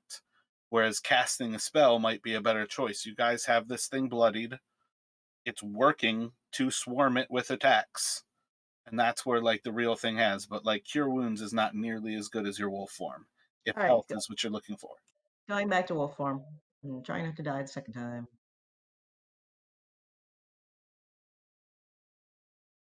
So you can swap that wolf back in. Yeah. I don't think you really have to swap your actual token though for what things are worth. Knowing that you're in wolf form is what really matters. But when you are ready, you can make your attacks with the boar and then attacks with the orc.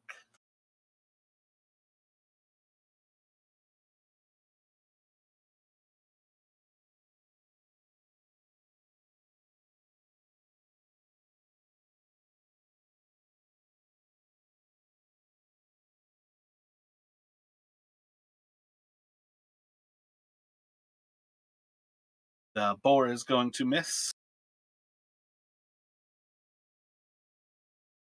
That's the first of the orc attacks. Yeah, I get 2. Yep, he gets 2 attacks, so roll a d12 and a d8. All right, both of those will hit, so roll 2 d12 and 2 d8s.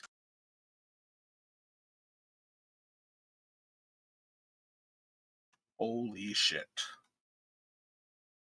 So 4. 4, Wow. 12, 20 damage. The mammoth is severely bloodied. Ezekiel, what are you doing? I'll attack with the spiritual weapon. Yeah, when you roll it, just make sure it doesn't use a spell slot again.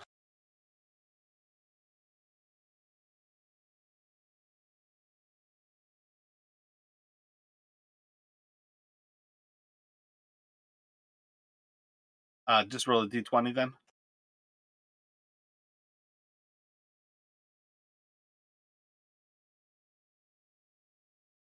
And your wisdom's a +3, so that's going to miss regardless. Yeah, there's no reason to even roll bless, right?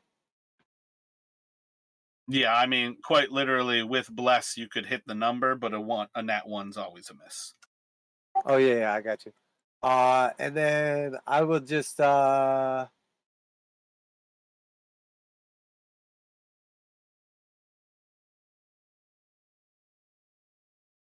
as like the spiritual weapon goes to like attack out at it, I'll just like stand in front of it, hold my spear in the air, and I'll just yell out, "Grovel before me, foul beast!" And I'll cast grovel on it, or command on it. Wisdom saving throw? Yeah, 13.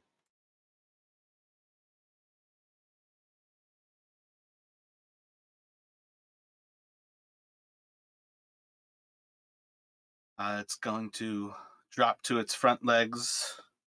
Your command, master. Damn. And it's on feint.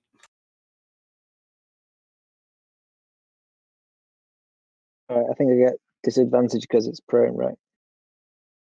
If you throw, I will.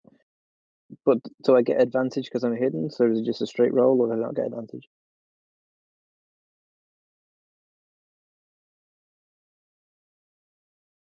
you can have a straight roll.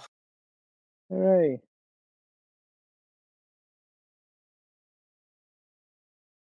So God, I it's a miss when natural that one. just hits one of your friends.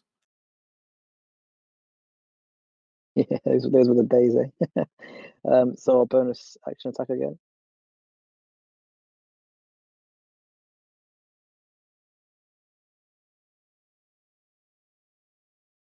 So 21 to hit. That's how to play disadvantage.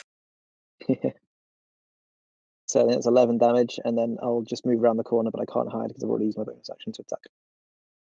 And then it's going to go to Kansas.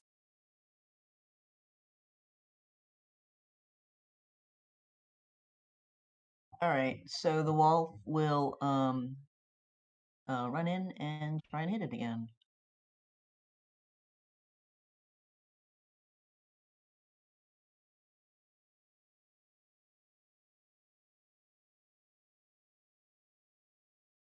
Nice, got advantage.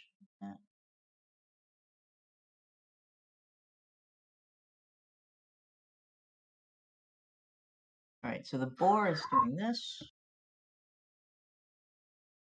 How does the boar want to do this? Whee. Boar is gonna try and gore the midsection. So you're just going to see as the wolf kind of drags out one of the back legs, the boar is going to kind of rush in, and with kind of a sweep of its tusks, it's just going to open up that inner thigh and hitting a femoral artery. That boar's just getting covered in blood.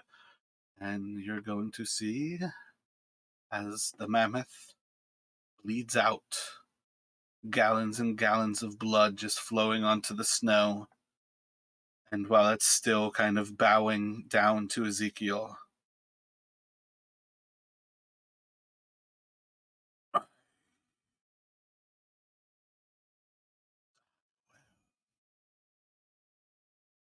and then its head goes limp and falls down to the ground.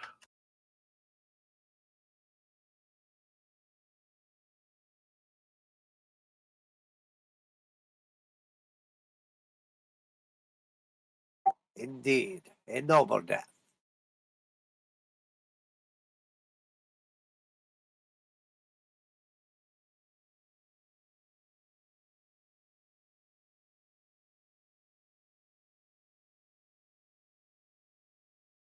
Faint, you hear from behind you. Is it over? What? What was that? It was a giant talking mammoth. We killed it, but probably best to just stay safe for now. We don't know what else is inside of there. But hey, at least we've got some mammoth skin to keep you warm, eh?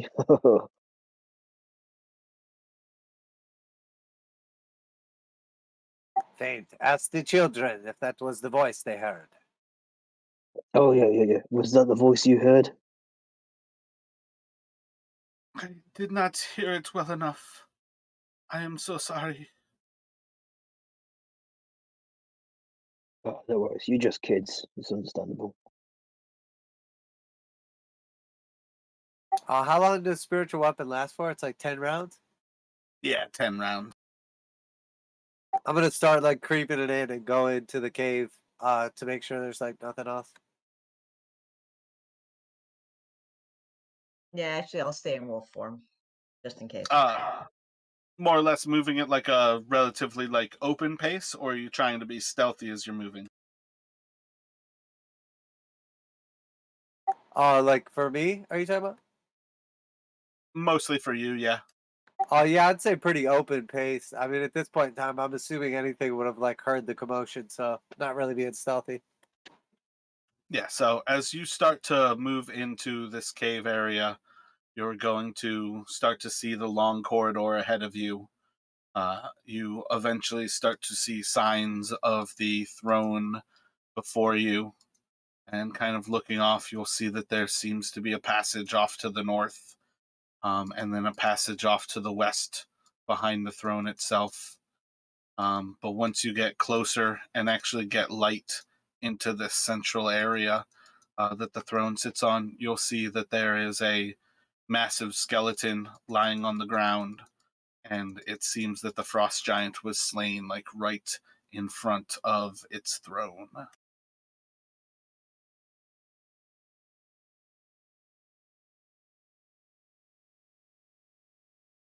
I think So I'll just probably keep. Oh, go ahead. that's probably where Bless would drop, and you've got like a few more moments with the spiritual weapon. Yeah, I'll just keep moving up. Which direction are you going after that? Got off to the west or off to the north? Wait, what are you saying? Like, Are we I'm still- assuming you are already inside of the actual place here. Oh, okay. We don't have to worry about like actual movement. Okay, I was just doing because the spiritual weapon moves so slow. Oh yeah, my bad. So you could almost move stealthily and move at the speed of the spiritual weapon, realistically. Um, but yeah, for what it's worth, as you guys explore this place, there's really only one threat left, and it is a tiny threat. So depending on how things go, you're not really going to need a spiritual weapon. But are you going north or are you going west here?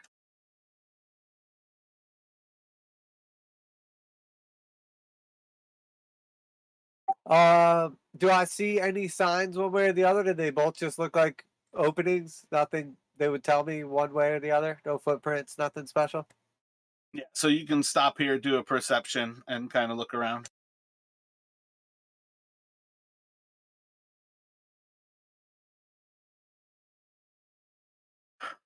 Doesn't really seem to be any signs. It seems like the mammoth has been here, like almost sitting vigil over Gargalai for quite some time now. I'll just go north then.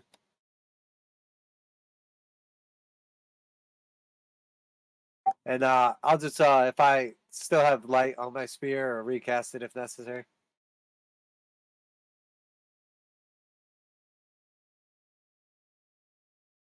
So as you start to approach to the north, you're going to start to hear a few voices as the light starts to cast. Have you, did you kill the mammoth? We've been locked in here. Please, please let us go free. Please, please let us go. Yes, the mammoth has been dispatched. Who goes there? And I'll just slowly walk forward with my spear tip out. My name's Snarp. I'm here with my friends. We just want to go. Please, don't harm us. The light's bright. We don't like the light. Please, it's very bright. Show yourselves. Are you in a cage or are you free? Promise not to harm us. If you do not give me a reason, I will not. Creatures are way too big. We thought this place was abandoned. We were just looking for supplies. Just want to go. Please, please don't harm me. And you'll just see as a few small creatures in cold weather gear are all going to kind of step out from behind some of these large chairs. And one after another, they're just going to kind of like very coyly start to walk up in towards you.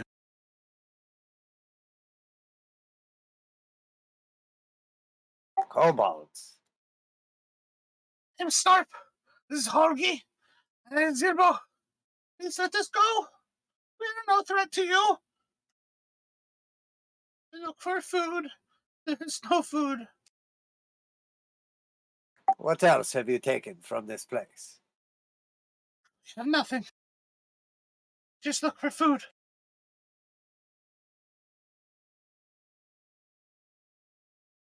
You are carnivores? Yes, we we will eat meat. Yes, yes, yes. You have food? Please, let us have some of what do you have? Have a 10,000-pound mammoth.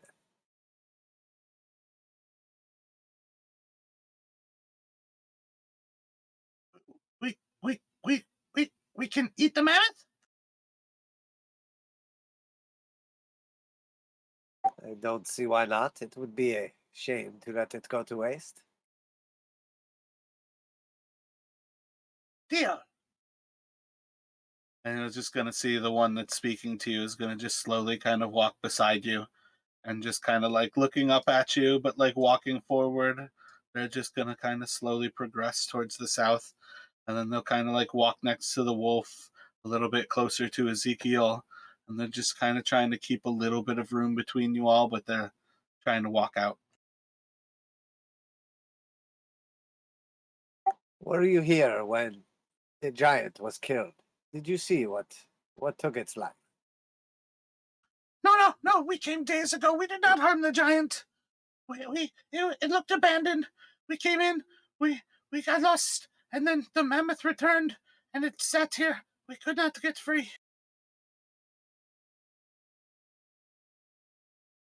I see. Well, I see no reason that you cannot leave.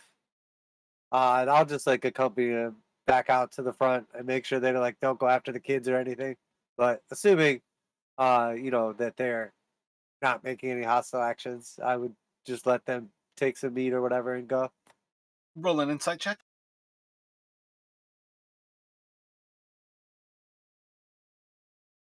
Yeah, they seem to be starving. You can see signs of their faces are extremely gaunt.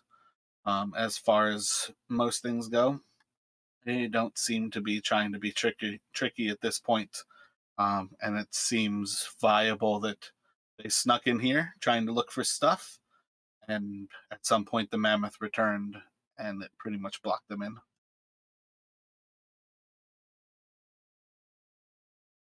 But otherwise, you see inside of that room just a massive table. It's like a single block of ice.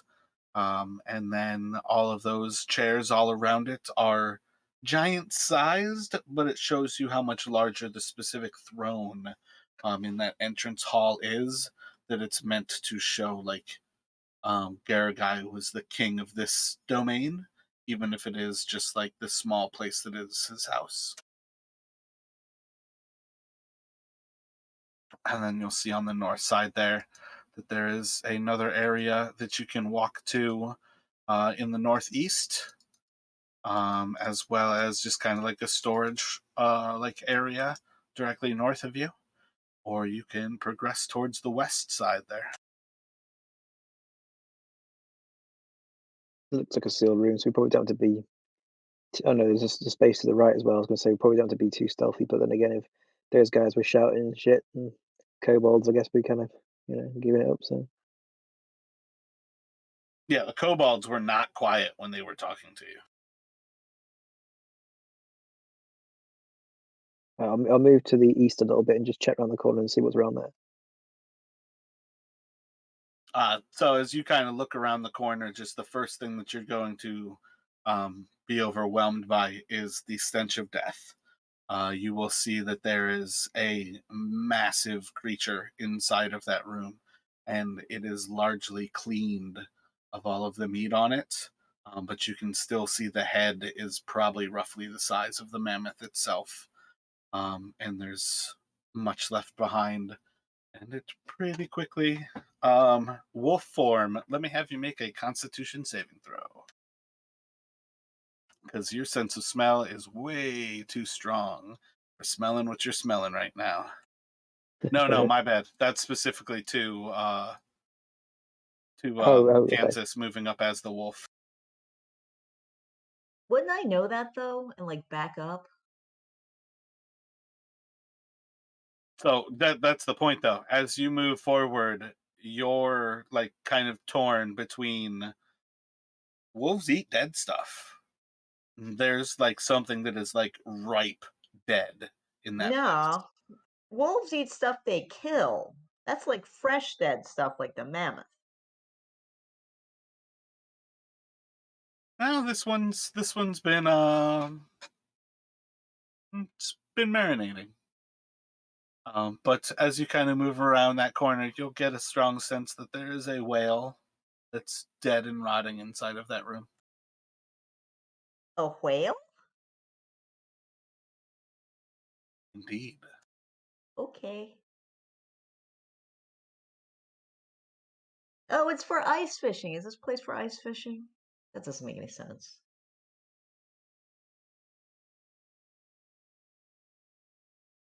So while this is going on, I'm gonna like just go back out with the kobolds, and I will retrieve the children. Just like have a look over them. Are they like big enough to carry? Are they like strong enough to walk on their own? I feel like Finn is like 10ish, and I think Silja is like 6ish. So I think you could pretty easily like lift up Silja and carry him almost like with your shield hand. Um, but Finn is strong enough that she can walk at present. And realistically, like if you don't want to carry Silja, he's able to kind of like walk behind you. He's just essentially like encumbered, like moving slowly. Oh no, I'll like swoop them up in the cold weather, like for you are safe now, children. Come with us. And I'll just like bring them back inside with us. And then depending how much time goes past or whatever, I would imagine I'd like to have a look over the giant, its dead body, and see, can I see what potentially killed it or identify like how long ago?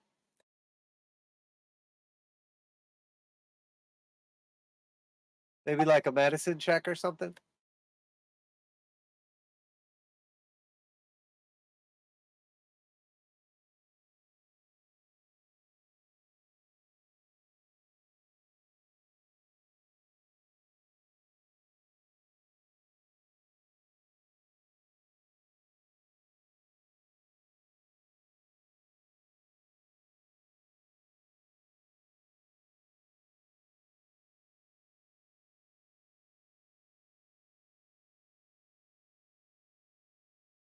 Um,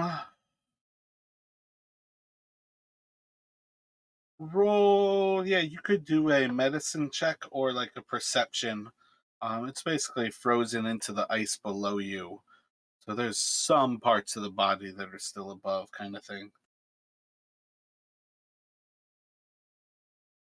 As far as you can kind of tell, just looking over things at this point, it looks like it was hacked up by some sort of bladed weapon.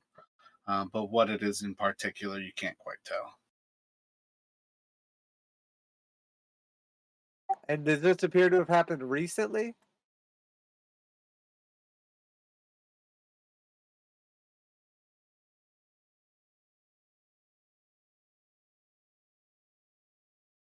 Um, I don't think you have a sense of the time other than part of this body is frozen into the ice. And when you say like frozen into the ice, you don't mean like submerged in the ice. You mean more like it died and then ice kind of like built up around it. Like it's almost like frozen into the floor right now. Okay, okay, not like the giants before where they were like down in like the ice. Yes, definitely not nearly the same as those. Those were like full skeletons, and they were all like pretty clearly at the bottom of that stream with the ice frozen above. This thing, there's basically signs that with time, it both like almost melted its way down into the ice, which refroze, as well as like some snow has kind of gathered back up and around it. Whatever killed this beast did it recently and was quite an adversary, but I cannot tell. Would I have, and I know I already rolled, so maybe it's not viable. Could I maybe do a perception check to see, is it possible that this was done by that other giant with that big axe we saw him with?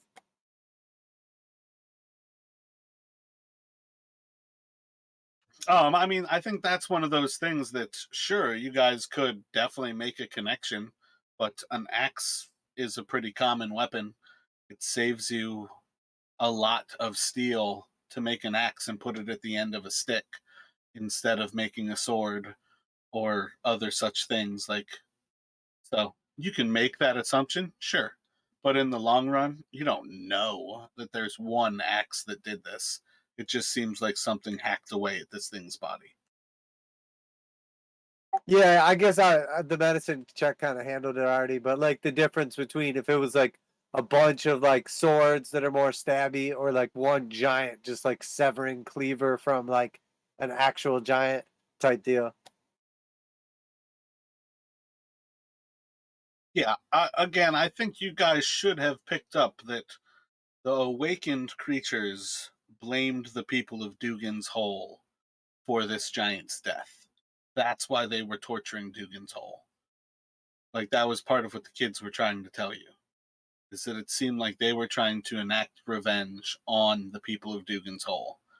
So, if it looks like a giant did it to you, maybe you're thinking that. But in the long run, the story that you got from the kids kind of tells you that they were being tortured because the animals blamed them.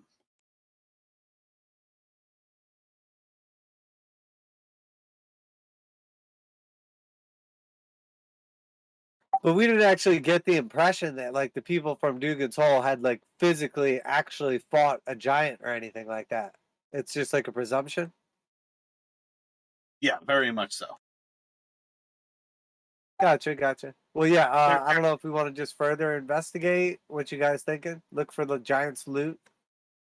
Yeah, I think looking for the giant's loot in some form would be a good idea. There's got to be something around here. I mean, I'm guessing it's probably pretty barren, and they just got, you know, scraps of food and corpses and shit from where they tried to stay alive. But you never know. Could be something. Look for loot.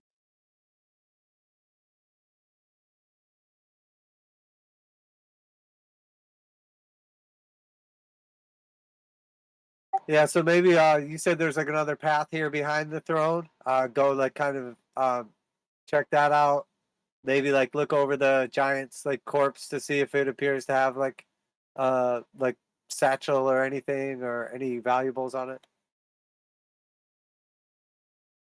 so wait, You're going off to the west?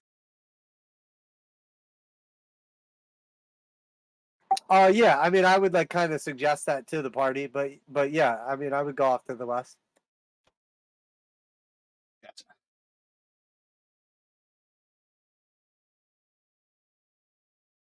So as you kind of like walk down that way, you'll see that there's another corridor almost as long as the entrance hallway. Eventually comes to its own kind of stopping point, and there seems to be a hall that opens up to the southeast from there. There is a further passage here, worth exploration. And in the top right, where like the dead wolf whale was, did that kind of dead end there, or did they not go in deep enough to see? Yeah, right now it looks like Faint just kind of walked around the edge of it and just enough to see the whale. Alright, I'll go a tiny bit further then, just to box this room off, even if I don't go all the way in because of the smell. Taking light with you? Uh, no, because I've lost Ezekiel, haven't I? So fair enough. Guess I'll just go fuck myself. Don't you have torches? I do Yeah, if no one else does. yeah, but we need those to keep children warm. I'll light a torch. You guys are insane. Just use fucking light. And when you walk around it, you can see that there's clearly another entrance to this place. You're lighting the torch? No, because I don't have one. I just checked actually. How did you start without torches? Adventurers should start with torches. I don't know, but I didn't get any.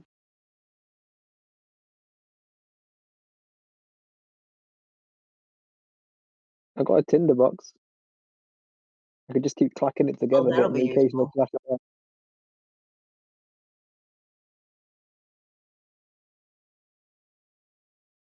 Yeah, apparently I still have like 9 torches, unless I don't know. How many did you give the kids before? Oh, you have candles. That's why you didn't start with torches. Whatever your background is, you chose to start with candles.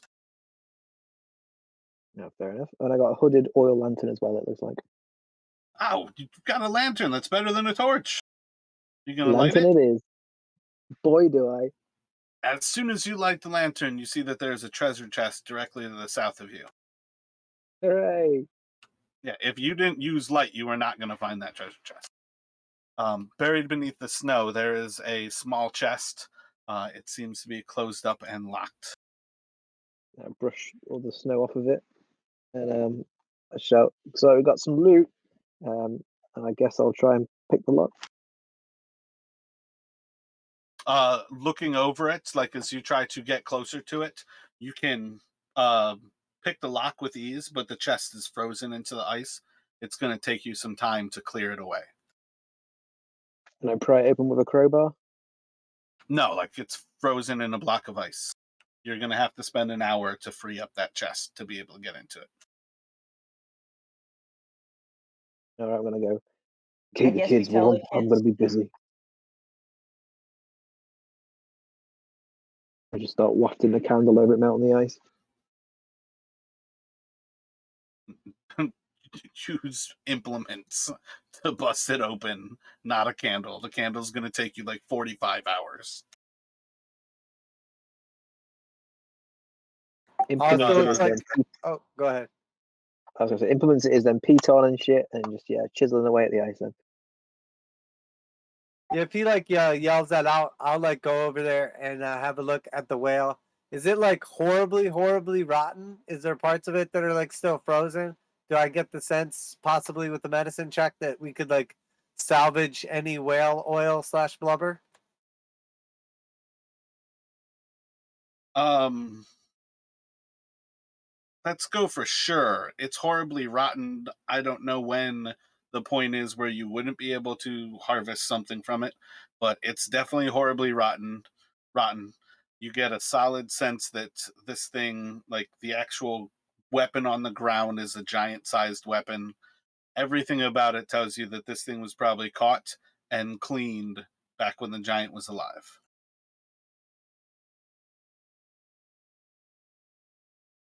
Well, the Dugan's Holians can deal with that. You guys damn well know that these people do not travel this far about.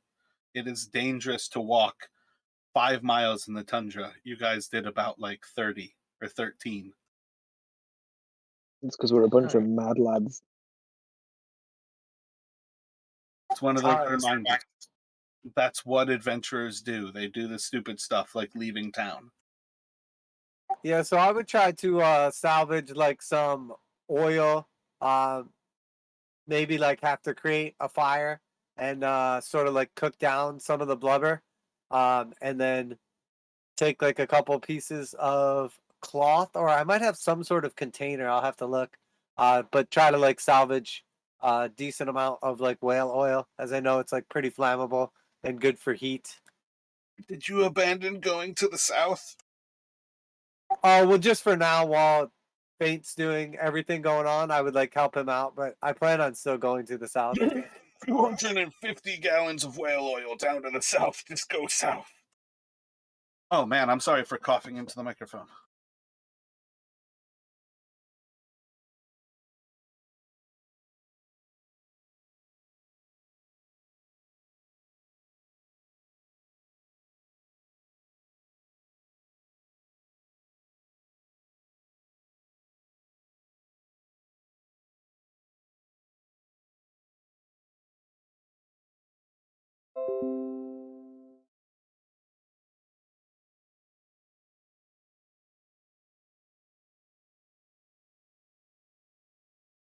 So if you guys are spending hours here to get to that chest, you've got far more whale oil than you can carry in those drums. What kind of time frame do you think you are spending at this place? You have a pretty solid understanding that it will take a full day to get to Dougan's Hole. You can make a camp here and have a potential safe full day to travel to Dougan's Hole, or you can try to make it and potentially travel during the night. Well, the night and the day are pretty much the same out here. We should camp here in shelter for the evening. We can make a nice fire, prepare a meal, help the children to gain strength, and then we will have the entire day to travel. All right. I still have good berries left. We don't need to make anything else. But we can make a fire.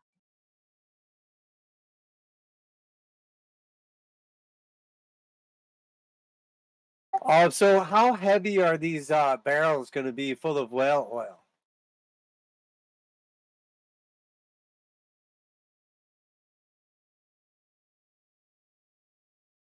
It's usually like a kilogram a liter, isn't it, for liquids? 500 pounds.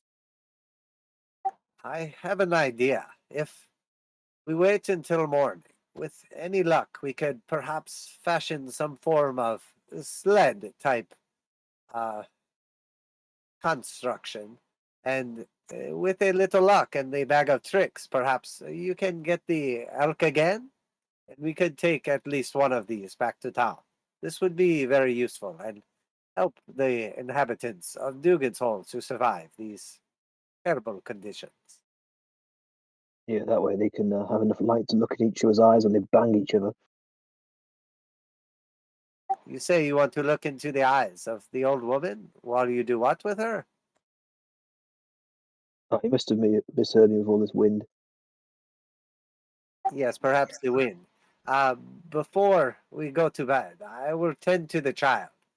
I can do a restoration and make sure that it is healthy. I can't think of anything else that I would possibly do with a lesser restoration spell. So, Nope, I can't think of a single thing. Nothing that would help me anyway. no, not at all. Everyone else appears to be in perfect health. So, All right, I'm willing to try that. Of course, there's a chance that we won't get an elk, in which case we might have to make do with a weasel.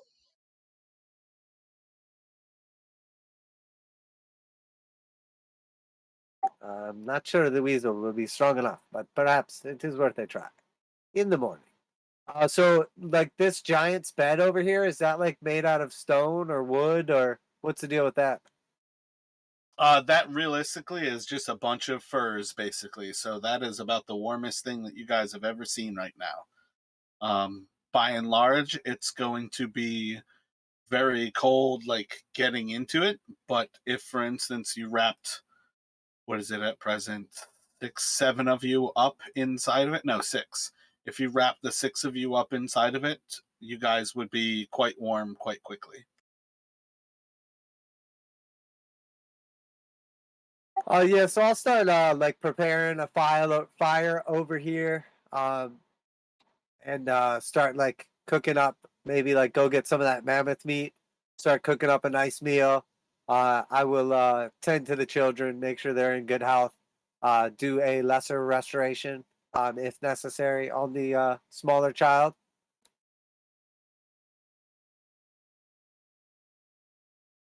Yeah, doing so helps kind of bring back some blood flow into his fingers. Um, and yeah, it's definitely incredibly helpful for him. Um, you see, on some level, Finn could benefit from one, but she's doing much better than he was, and both of them look better. Only have the one spell slot for now. So I could do like healing if necessary on Finn, or else potentially just do one tomorrow. Or I have the uh, whatchamacallit, my special ability. Yeah, again, it's one of those things. Lesser restoration in particular is going to help bring blood back to her frostbitten areas. But otherwise, yeah, they're not really like injured where healing is what they need. There you are, child. Prepare a nice meal. We will sleep here tonight and have you back in your mother's arms by evening tomorrow night. Rest assured, you are safe now.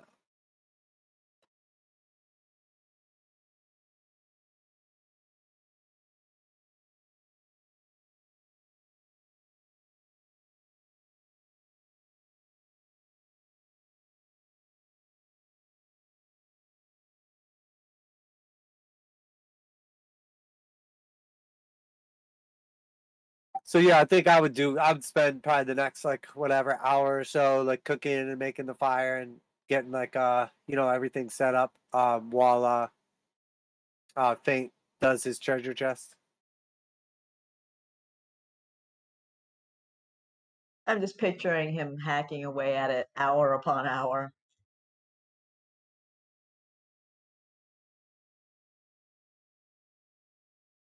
You're like standing there over his shoulder. So what you doing? What's in there? How are you gonna get it open? Feet on. Yeah, it looks like you kind of got some movement there. That's just me tapping it with the piton. She just watches and does nothing to help at all. Well, I'm a gnome, and he's like a big, strong, whatever he is. I feel like Fate is definitely a weak looking. Oh no, you are one of the stronger characters. How the I fuck has that mean, happened? I'm a gnome.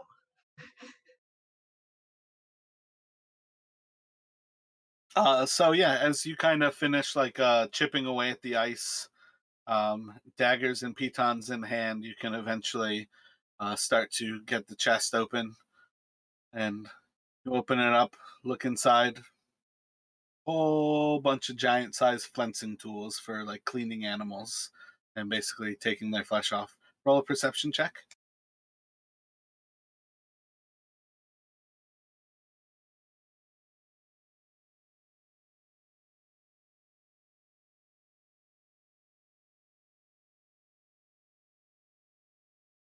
It took longer than intended. And you're like looking through, like super disappointed, and you just see like on one like kind of corner, there's a tiny little like square like object that doesn't seem to be one of these giant tools. And as you kind of reach into it, it feels cold like bone, and as you lift it out, there's just a carved goat, and it seems pretty nice. And it's just a little bit larger than your hand, but in general, it's like a hand size, like carved goat out of bone. What a massive waste of my time. I pull it out anyway. So if you mark that down on your character sheet, it's just a scrimshaw goat. Oh, I'm not going to take it. I just wanted to pull it out and I'll look at it. All right, if you don't take it, are you in that treasure chest looking for loot? Yeah, basically, just pulling it out, just see if there's Roll an anything else in intelligence it. check.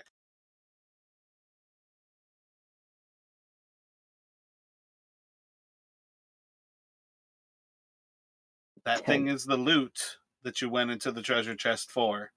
Write it down on your character sheet because it's worth gold. All right, fair enough then. Free goat. These people don't have coins, they have stuff like scrimshaw.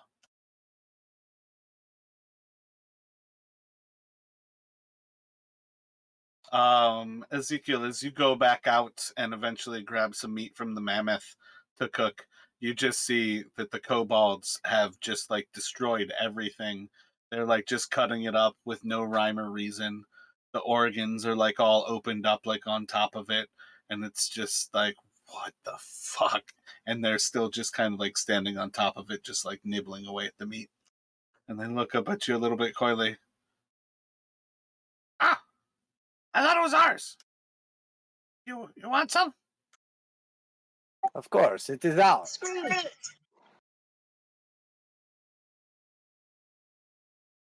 All of ours. There's plenty to go around. We may take a few pounds of it with us, but the rest is yours.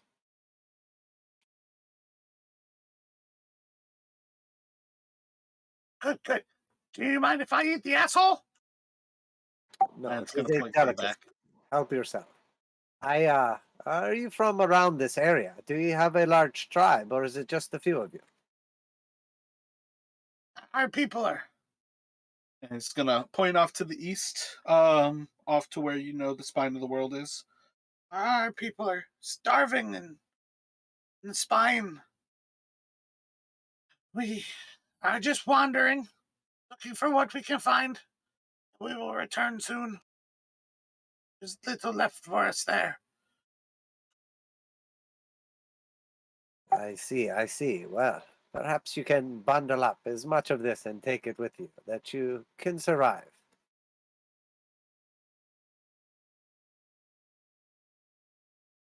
We will eat and get fat tonight, and yes, we will take some of it home. Excellent. I'll like just go back inside the cave with some of the meat to like cook up or whatever. And then assuming Jamie has turned back from her wolf form, or Kansas has. Yeah, it's only like an hour. Okay, yeah. I'll do channel divinity, preserve life on her. So you can have up to 15 hit points and up to half your health back. Cool. Yeah, so let's assume that that's essentially like right before the aid wears off. So if you take, what is that? You can go up to 11 hit points. Yeah, because 23 was your max with aid. Oh, I only get half.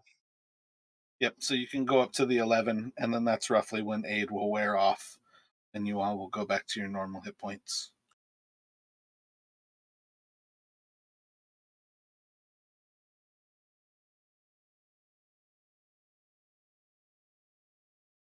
So am I back to 18? No, you should be at 11. 18 is your max, but you're at 11 of 18. Right, I thought you just said that we were going to go back to normal. Like aid is wearing off, so your maximum hit points should be back to 22, 22, and 18.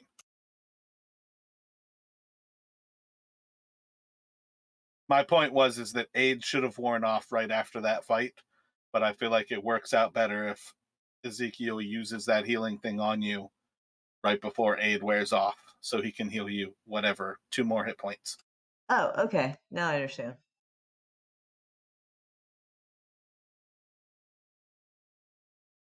Yeah, I'm just gonna save like my last 2 spell slots in case we have like a random encounter or anything in the cave before night.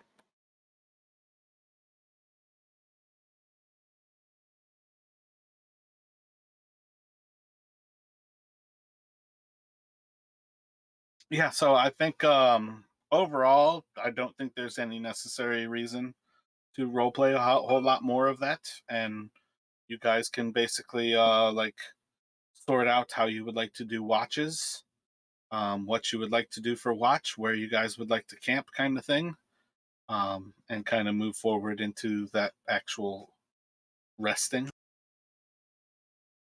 And could I do like an investigation on the actual giant and see if he has like a pouch of loot or like in his like stash over here if there's anything valuable? Looking through like his bedroll, trying to look at the body in the ice, you don't see anything valuable. Okay, and Faint grabbed up like those tools and the goat and everything. The goat, yes, those tools are gigantic. So if he wants to pick up flensing tools, that's a lot of weight that he's about to add to his character sheet. Oh, I got you. They're not normal size tools. They're giant tools. I got you. Okay, yeah. So I think that sounds pretty good for me. I can do first watch if you guys want.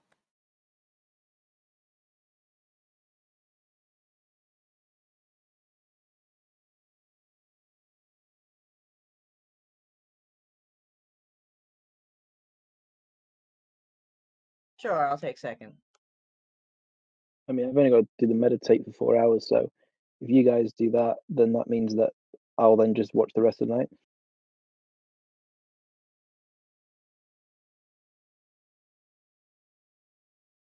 What time do you all think you're going to sleep here? I think we would probably turn in pretty early again so we can get an early start tomorrow. So if we're trying to get like 8 hours, maybe like go to bed around like 10 roughly p.m.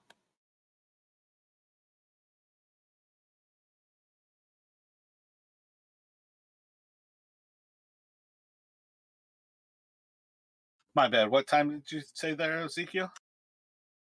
Oh, roughly like 10 p.m. So we'd be like up and ready to go by like 6 or so.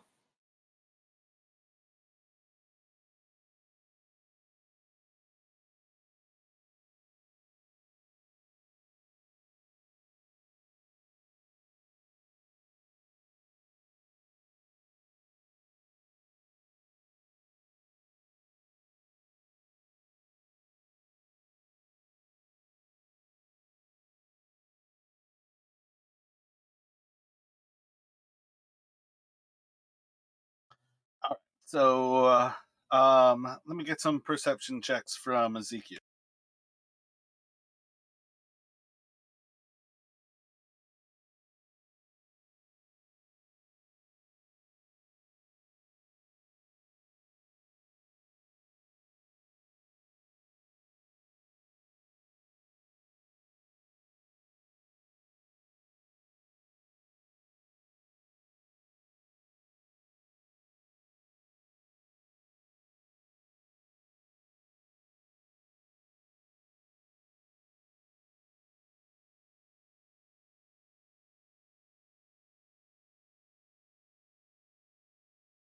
And where are you all resting? Just like in that center corridor?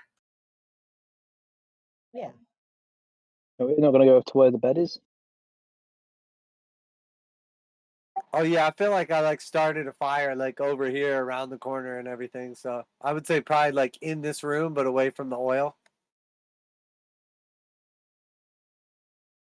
I still have you guys like very central. So in like the giant's bedroom, like that. Oh yeah, sorry, I wasn't even paying attention to our actual tokens.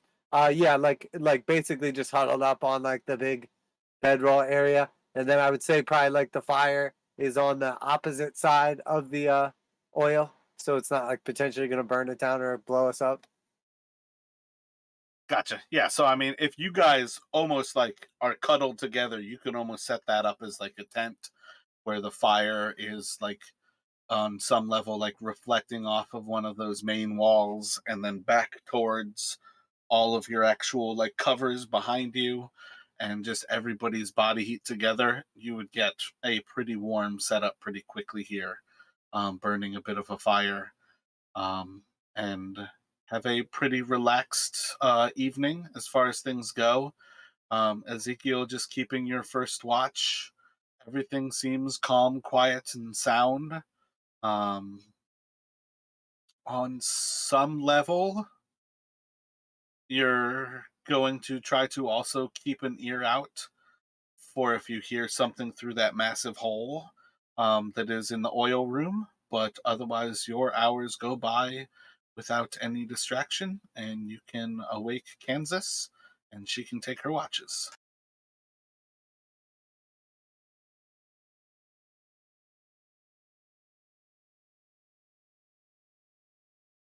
Yeah, I was gonna ask you about that hole. Does it look like natural? Does it look like burrowed, a waste hole? Like, do we get any kind of inclination what it is?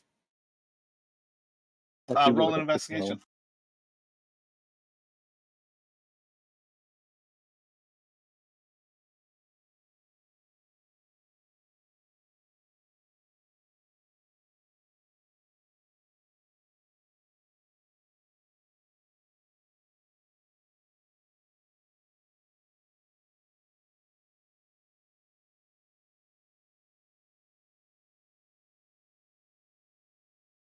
When you approach it, it seems to burrow down into the earth and kind of like lowering your spear down so you can try to look into it. It seems to move off towards the south, kind of like feeling around the edges. You can feel it seems oddly smooth. It doesn't seem natural. Um, what really is natural in this place? Um, it's hard to really tell what came through and what it might have done. But it's kind of like looking around, you see uh, some sort of like a frosted white residue kind of smeared around on the wall. Make a Arcana check.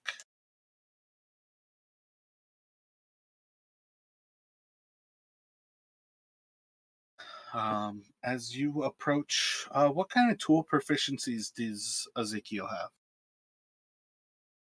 I got nothing. As you kind of approach it, you have some level of understanding that this is from a creature called a Remerhaz, and they would burrow with heat. So it must have melted this ice to come into this area, and this white substance is a thing that they excrete when they are pregnant. And it's quite valuable.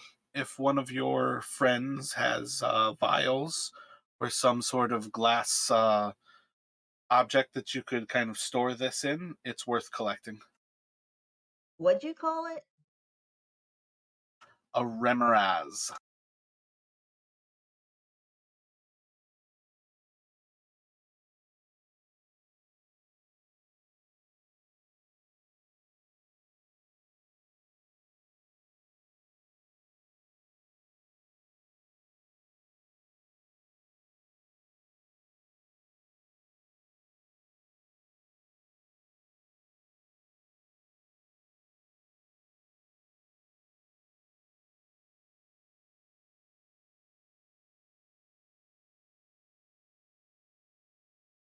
So does anybody have like alchemy supplies or herbalism supplies? Nah, not me.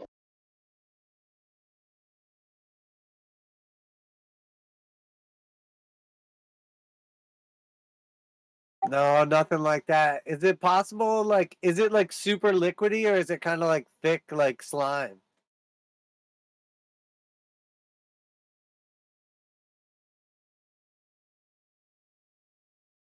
Like, could I take like maybe some leather and like kind of collect it and put it into the leather and then just kind of like tie it off type deal? Jamie, does anybody have alchemy supplies or herbalism supplies? I didn't Herbalism see any. supplies? You have proficiency, but you don't have the supplies?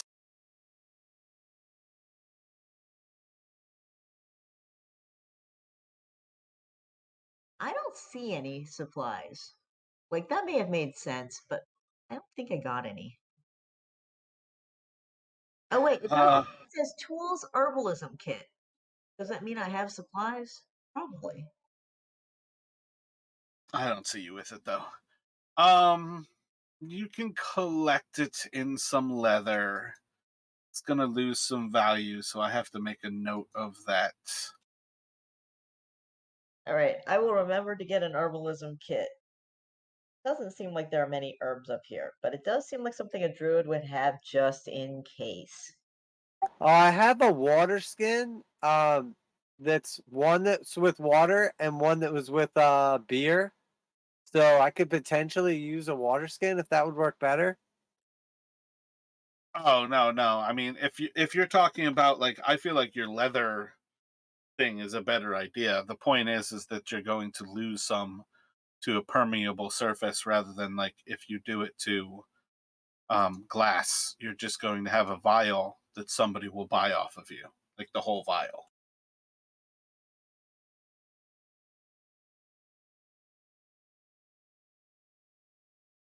Gotcha.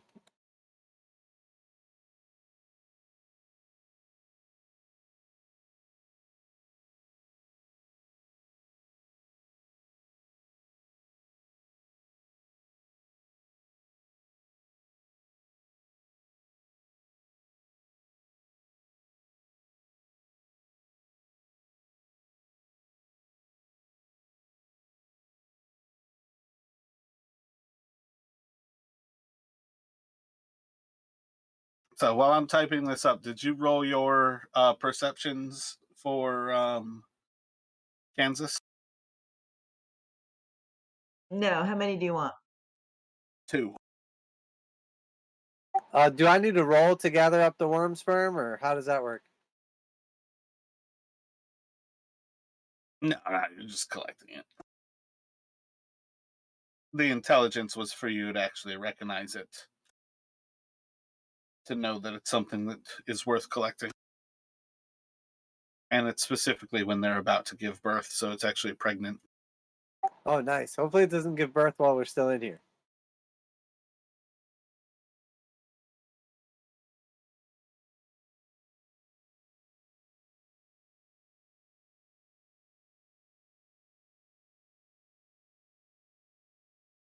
Well, a baby one probably wouldn't be too bad.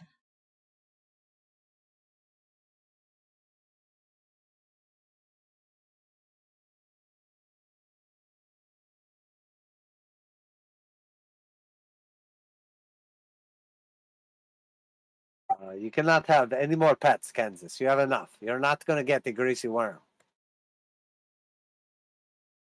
I But feel like it's a the worm only pet that. supply you do have it.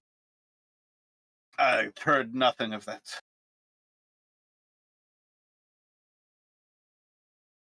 Go on, Jamie, you go. No, I wouldn't say anything. It's being smartass. I was just saying, I feel like the ever-ending supply of pets you get out of that bag's probably enough as it is, don't you think?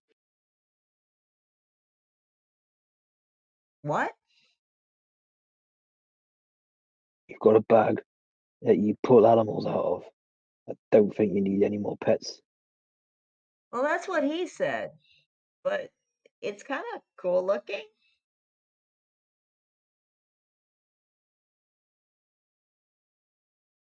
You did Well, not make you a do you. roll to know what a Remoraz is. Well, didn't I see something? No, that was Ezekiel who saw it. Oh, well, then I haven't the slightest idea. So while you sit back on watch, the evening continues by pretty seamlessly. You still have your little boar with you. You're definitely not a wolf still. And everything seems to be going well. And eventually it is time for you to wake up, Faint. Hey, Fate, it's your turn. Oh, fantastic. I've been looking forward to this. So let's go for 4. What? 4 perception checks. And that's the key one. So, as you kind of sit back and just keep watch over everybody while they are still sleeping, um, everything goes by for a while quite well. You have a pretty good sensation that you are approaching dawn when the aurora should kind of pick up. Inside of the actual dome, it's pretty like dark as far as things go because the snow kind of insulates like the outer levels of the ice. Um, but at some point in the morning, um, yeah, I think on point faint experiences this pretty regularly. Right around when the boar poofs, you're gonna start to hear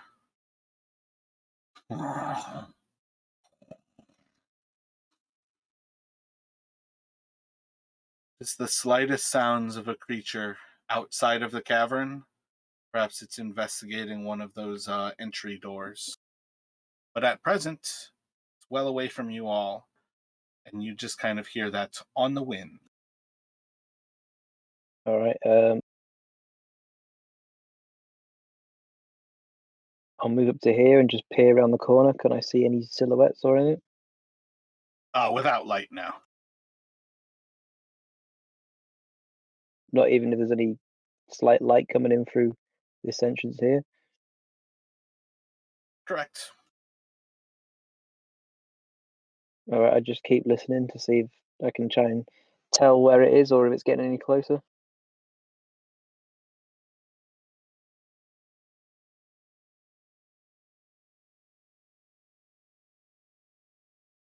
So you keep your vigil. More time flows by. Still hear sounds of the creature. Doesn't seem to be getting any nearer. Doesn't seem to be getting any further away. I just keep listening basically, and if at any point it sounds like it's getting closer, I'm gonna go back and effectively start waking people up. So I'll just keep listening because I want them to try and get a long rest in.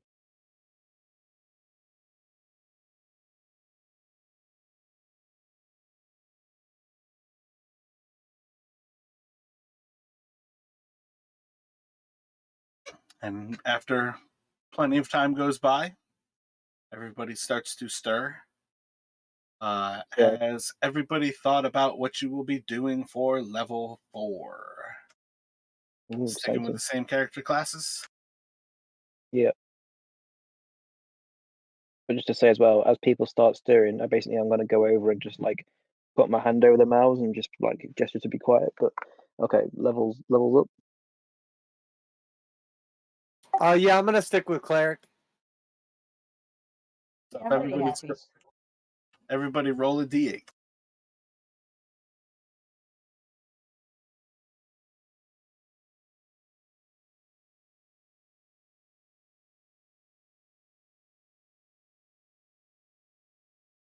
Unlucky man.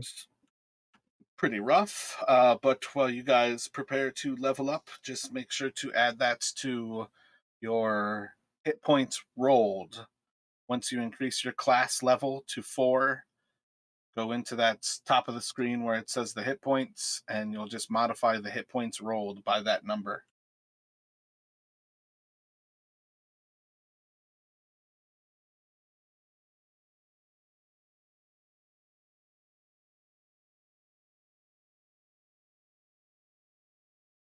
So I think Kansas, your hit point rolled should be 17. I think Ezekiel, yours should be 18, and I think Faint, yours should be 20. Yep, that's all right. No, I don't understand. So in the top right corner, when you're leveling up, put yourself to level 4 first, and then go to the right, click the box that says roll hit die thing. I can't remember where it navigated off it, and then delete your current total, and then type your new, which is your previous one plus the roll you just made.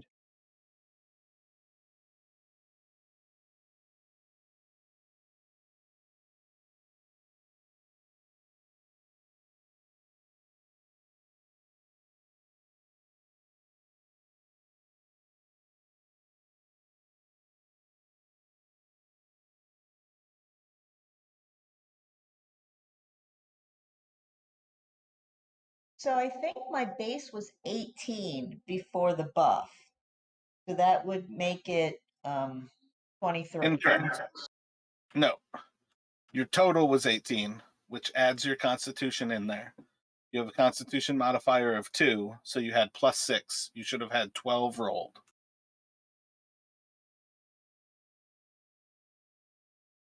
So when you modify your character's level and go to level 4, you're going to add that 5 to the 12 that you had when you were in manage hit point.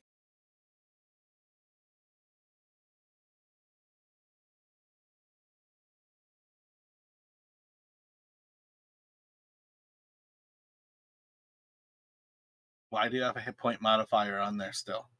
Should be done with that. No, I was trying to leave it so that I'd remember what I was doing. Wait, now I've got something totally different. Taking that off, hold on.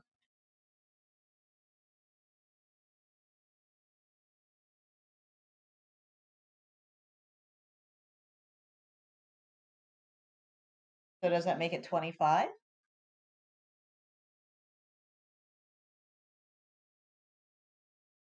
Rolled was 17? Wait, that's too high. Something's too high. Nope, rolled 17 sounds right. You rolled a 5, you had a 12. 20, you'd be at 20 with your constitution. 25 sounds like the right hit points for you. Okay.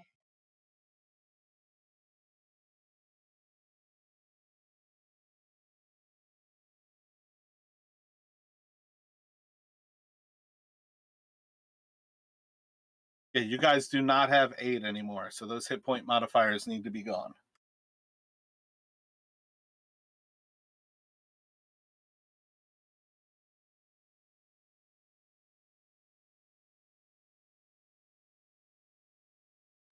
So did we feel like there was an impending threat right now, or do I have time to put on my heavy armor? I think as far as things go, yes, you are waking up to there is something nearby. But Saint well knows that he's been basically watching and listening to it for hours. Okay, I'm gonna go ahead and spend the time to begin donning my armor.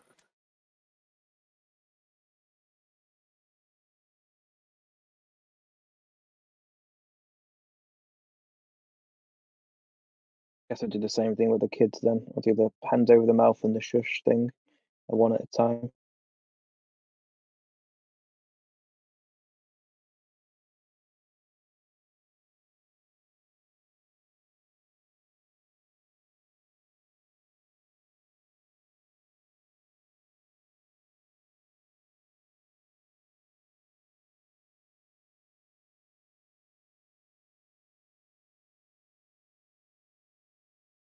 And did it sound like, or did Faint pick up? Does it appear to be like at the entrance of the cave, maybe like feeding on the mammoth or something?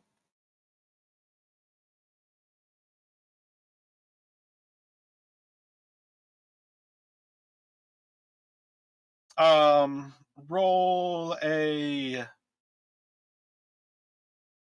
insight, Ezekiel.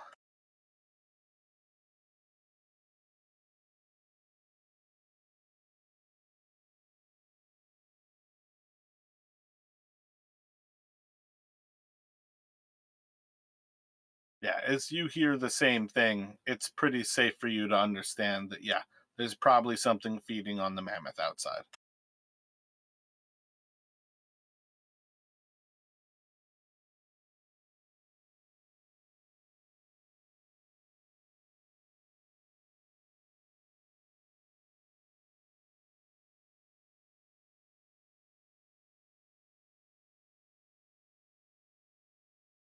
So yeah, I'm just gonna take the time to put my armor on, and then I'm probably just gonna go ahead and cast aid on everybody again when I have an opportunity.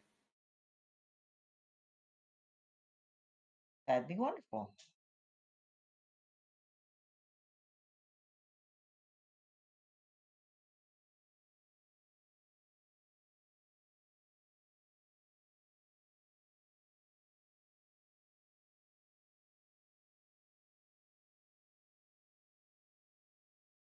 So whenever you are ready, you can burn that aid.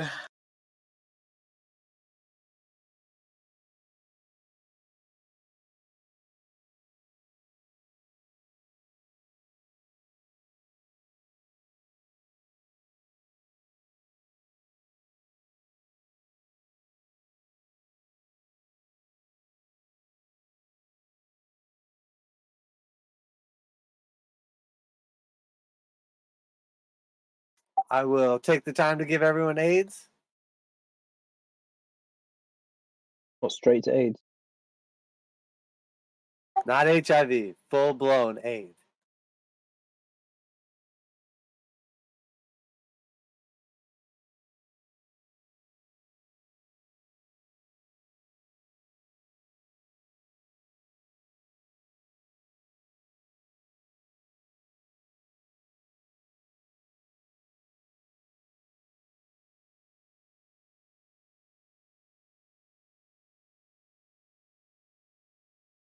Josh, were you referencing Team America World Police? Yeah, that's right. Okay, I thought Glad so, you, but I wasn't 100% sure. glad you got the reference.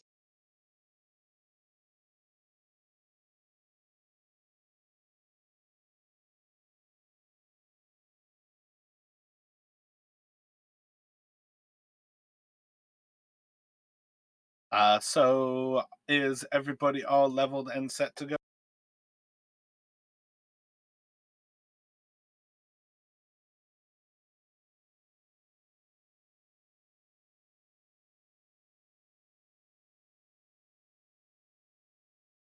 I didn't actually do my ASI yet. Is it okay if I just don't use it right now and then figure it out later? Oh, that is 100% perfectly acceptable. Your what? Ability skill increase. I mean, I think I'll probably just put 2 into wisdom because that's my spellcasting ability, but I'm honestly not sure.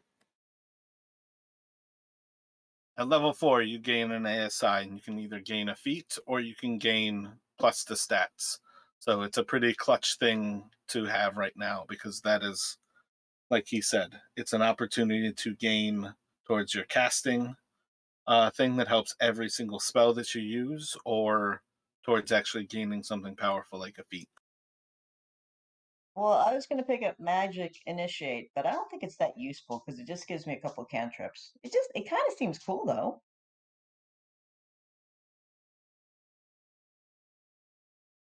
I feel like you're a spellcaster, so what are you going to grab with Magic Initiate?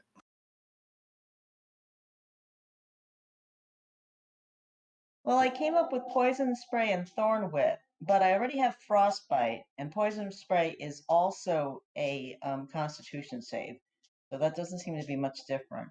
Though it does 1d12, and that's much better than 1d6.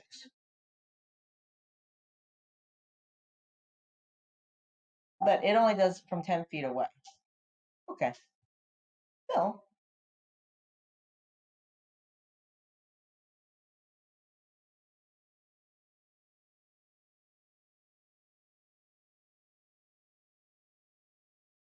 So is everybody ready to continue? yeah.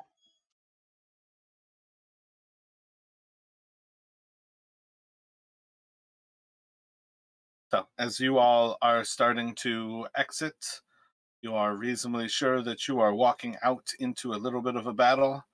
What's everybody got in mind?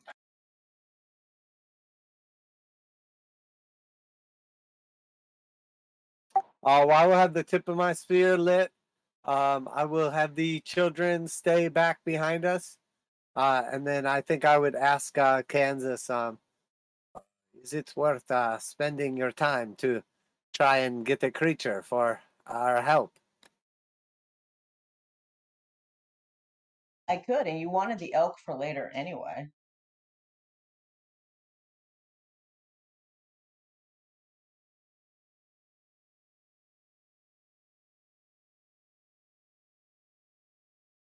Grab your furry ball and give it a shot.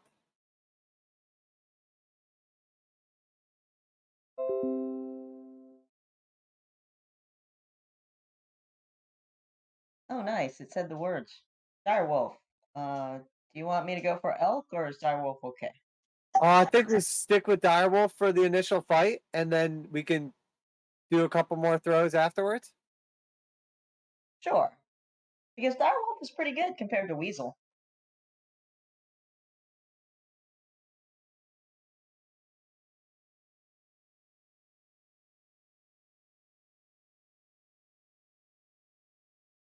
So yeah, I guess I would be good if everybody else is good.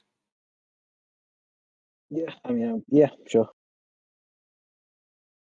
Any pre-buffs? Do we want to try to sneak up on this thing? Let me just add Aiden first, but I mean, we guess we'll need some light at some point. I've got my spear lit up right now.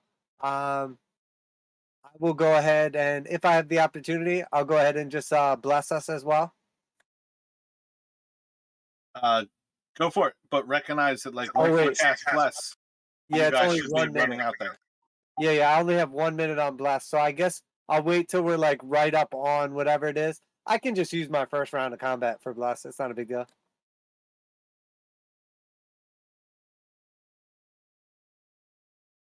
I guess, well, trying to think how we get some light in there. If somebody wants to throw a torch down the thing, I mean, that gives us the way straight away. I feel like you guys are overthinking this. You know something is out there feeding on the mammoth. Go attack it. Or go just leave because it's feeding on the mammoth and it's not paying attention to you. Yeah, I feel like it would be cool with us walking past, because it's feeding on the mammoth. So we Roll an might as well insight try. check.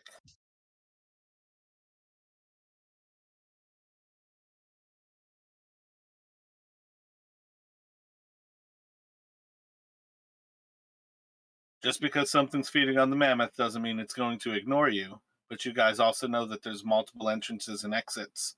You have ways to just not be close to it. But things that are feeding are often heightened in how aggressive they are because food is life. Yeah, I I think guess we we would could, potentially go battle this thing and then afterwards try to grab an elk if possible and take this blubber.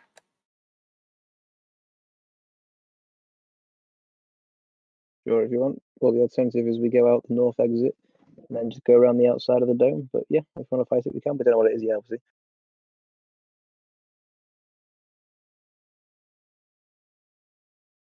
Do you want to try to sneak up and see what it is, Faint? All right, but yeah, but I'll probably be a bit far from you guys, but sure. I mean, I'll stay like a little bit behind you, but try to keep far enough that I'm not gonna like spoil your sneak rolls. Just because I have disadvantage and whatnot. Heavy armor. All right, give me a second. I'll wait for the keeper, like 60 seconds. All right, well, I'm taking a short break here then.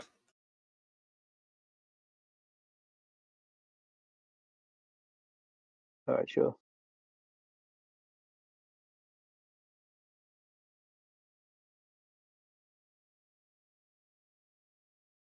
Yeah, I mean, like you said, probably whatever it is, probably not gonna like pursue us if there's like fresh, easy meat right there, but doesn't mean it's not gonna like try to fight us thinking that we're gonna try to like take it from it.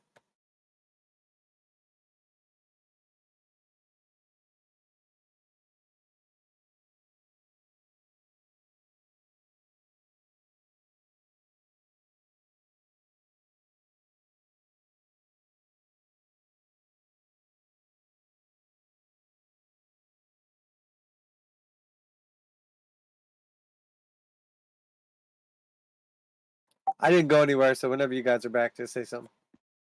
I'm back. Whenever y'all are ready, roll initiative, start moving forward. All right, so we're gonna look for the other entrance, right? We're gonna leave out the other entrance. I think we're gonna go see what it is, probably fight it, and then try to get the elk and secure the lard.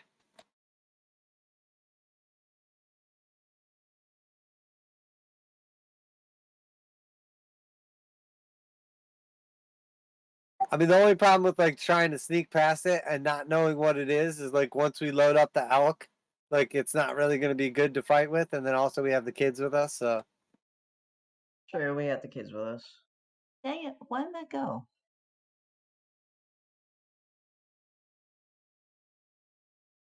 Oh, it did. I'm at the bottom. There's like two of me.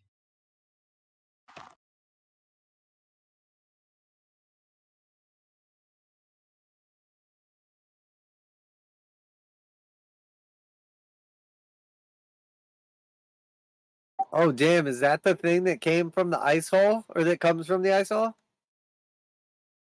Yeah, yeah. Dear Lord, that is an ugly mother. Yeah, they're like a centipede, basically.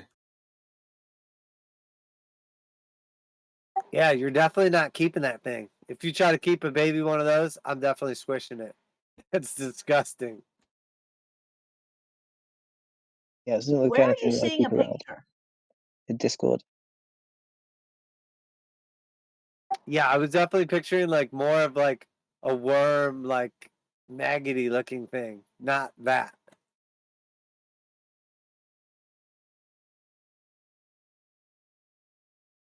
Yeah, I feel like a Remoraz in this area is kind of comical because they are like their own heat source.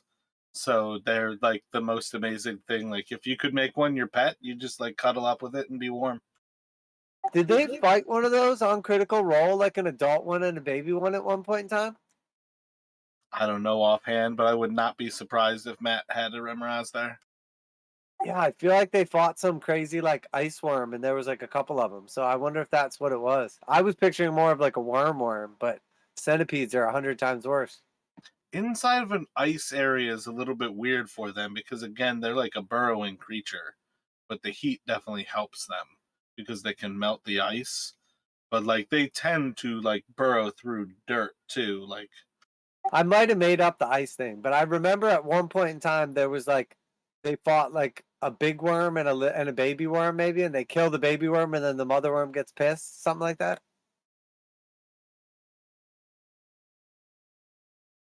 Yeah, I think it like ate Jester. It was like swallowing her, or maybe Bo. I can't remember.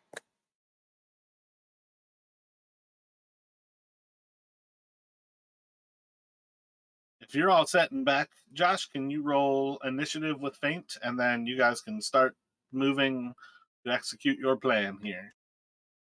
Okay. Bet you beat a 7. Oh, just technicality.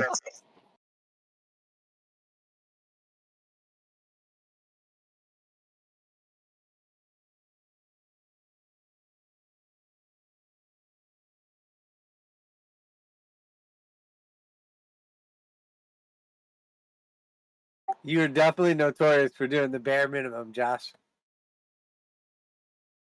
Why try harder? If you want me to wear 42 pieces of flair, just say I need to wear 42 pieces of flair. Just make the minimum 42. I mean, look at Gary. Look at That's the Gary over thing. there. See how much flair he's got. We don't want you to just do the bare minimum, though. All right, so before I switch over to wolf form, I'm going to tell the dire wolf to pay attention to what I'm pointing at and attack it.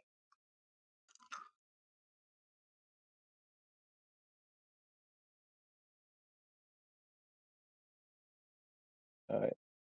I feel like I'm gonna have the wolf attack one of your friends right now. Okay, well that won't work. Pay Fine. attention to what I'm pointing at. I don't feel like is a good solution.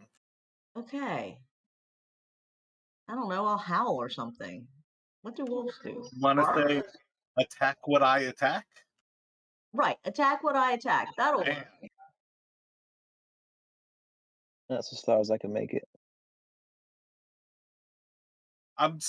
You guys can also describe what you're trying to do here as well. All right, I'm going to sneak ahead then. I'm going to go to the entrance by where I know the mammoth is dead, and I'm going to peer around the wall from a safe distance. So tell Kansas not to go with you. Yep, Kansas. No. And where are you're Roar. sneaking like through the wolf or the whale room? No, because the mammoth is dead outside the main entrance, just to the east, isn't it? So I think I'm going to just keep moving forwards slowly, carefully, stealthily, until I can get a line of sight on whatever's eating the mammoth corpse. Yeah, and Are you I'll gonna say move- maybe like, oh, go ahead.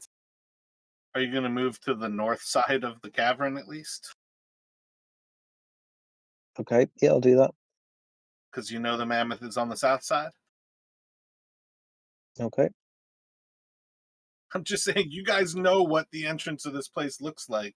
If you're trying to sneak up on something at the mammoth, The whale room gives you the best perspective of sneaking up on it, but if you're going to go closer, at least go to the north side of that entrance hall. Well, from what I can remember, the mammoth corpse is just outside of the eastern entrance. So Yeah. I thought that if I was moving up through the central chamber, at some point while still inside, my line of sight is going to be on the mammoth corpse while still inside this dome.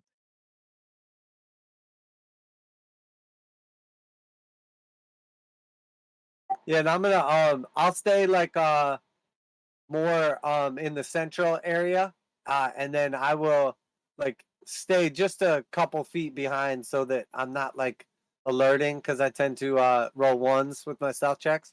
But I want to be close enough that if there is a problem, I can get in there. So maybe like 30 feet back. Yeah, so I mean, those are all things that you guys have to try to assess because you're still going to be rolling a stealth check if you're moving. And it's just a question of whether you think being 30 feet back from him is a risk.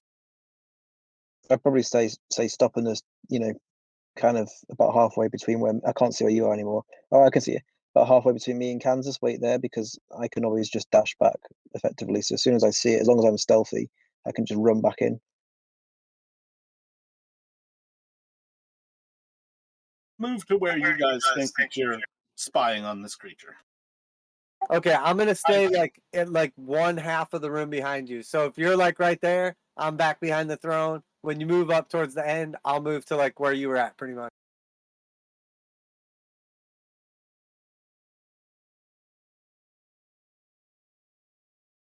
And then I feel like that's what I would do as a player. And then you can call for stealth checks as you would like. Okay, but in this giant ice dome thing, I only see one entrance, and it's to the east, the one where the mammoth is. There's one just to the north of that through the whale room.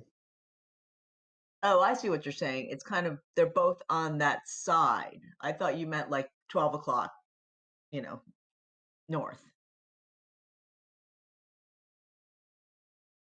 You guys have 3 entrances to this place at this point. Yeah, but they're all over the same side. And one of them is stupid. Yeah, I feel like we wouldn't know that the fishing hole thing leads out. Um, Plus, also we wouldn't use it anyway because it'll be ice cold water, so not very healthy. Yeah. So let me get stealths from Ezekiel and Faint right now. And if you keep moving up, Kansas as well.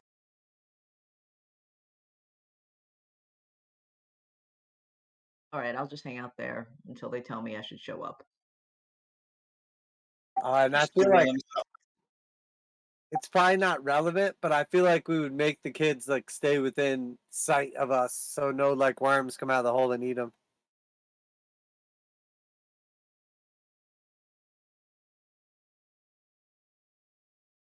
I feel like they're safer if they're not near where the mammoth is.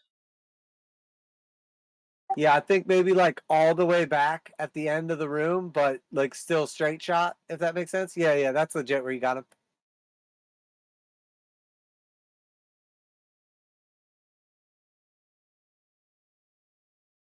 So let me get a stealth from Kansas as well as the dire wolf. All right. Kansas is gonna climb onto the dire wolf and then try and sit on the throne I'm gonna hide where I am as well, by the way. while waiting. You're stealthing. You're already trying to hide. Oh, fair enough. Then I was just trying to activate Mask of the Wild, but that's fair. Isn't Mask of the Wild your ability to hide like without having any good reason to hide? Yeah, it says as long as you're lightly obscured, you can hide with Mask of the Wild. I figured it was dark in here, so Is that the wood elf thing? yeah, that's right.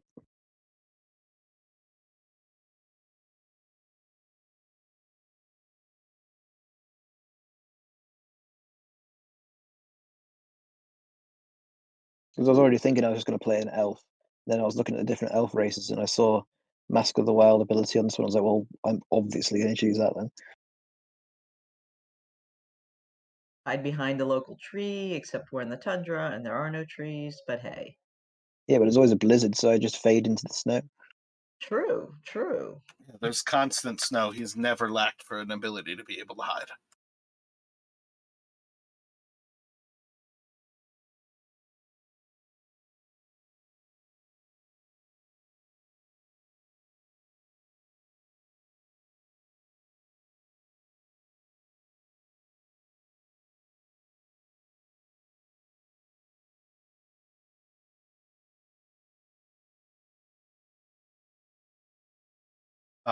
So as you start to edge around that corner and see the mammoth for the first time, you're going to hear the sounds of like bones breaking. And then after a moment, the sound stops for a second. And you're going to see as a big creature starts to turn its head, and you'll see like these big, furry, feathery face and the large beak kind of turns around to you. And I think you all have fought owl bears with these characters already. But yeah, I feel like you had an owl bear outside of the other giant's cave. Yeah, we chased one off. Yeah, it didn't fight us there. So as you kind of come up to that edge, you're going to see as this creature is turning around, sniffing at the air, and it's going to look at you. All right, I'm going to dart back. And I was going to say, Albert. Not your movement, it's in initiative.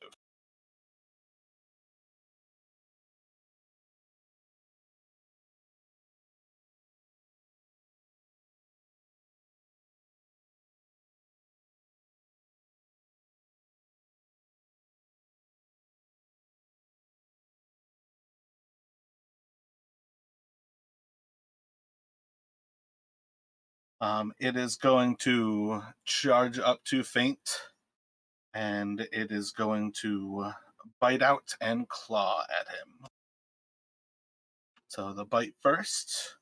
I believe that should hit you. And What's it with? What's that? What's the total? Are you going to increase your AC? I'm probably going to use some inspiration, yep.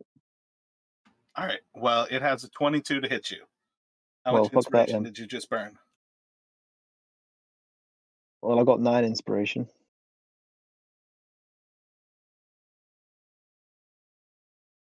How much were you going to burn? Burn it. You were using it. All right, fair enough. Make it I have not to hit you. Was going to be 22 to hit, so I have to bring it down to 14. So that's 6, 7, 8 inspiration out of 9. Very good. Obviously, I didn't know it was going to be a 22 to hit, otherwise I wouldn't have burnt it, but fair enough. And then is going to claw out at you. And that should hit with a 16.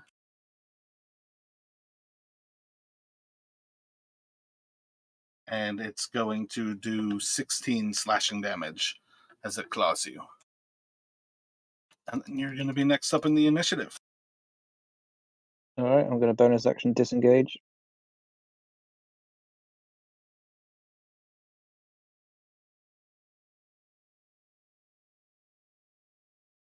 Yeah, that was worth it, Josh. Yeah, it's a shame I didn't save on the second one instead, you know, but yeah, fair enough. And then, yeah, dash there. And that'll end my turn. And on to Ezekiel.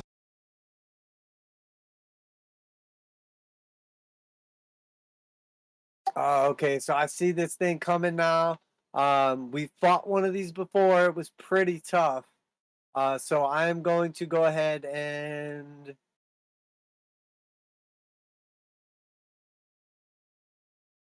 Just throw it out there. If you are preparing to cast Bless, you have to move closer to Jamie.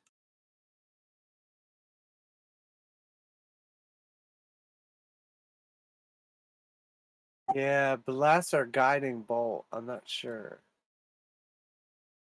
That's up to you.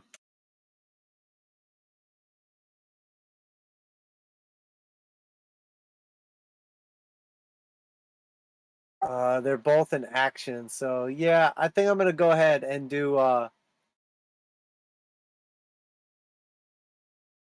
Yeah, I'm gonna go ahead and do bless on. I'm gonna move like in the middle of all of us, and then I'm gonna do bless on Faint, Jamie, and myself.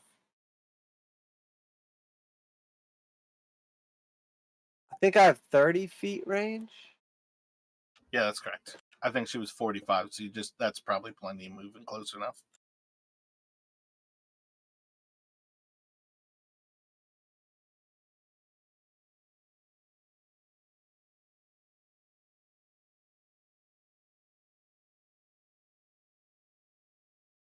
Yeah, and then I'm just gonna kind of like go in the middle of the. Oh wait, hang on.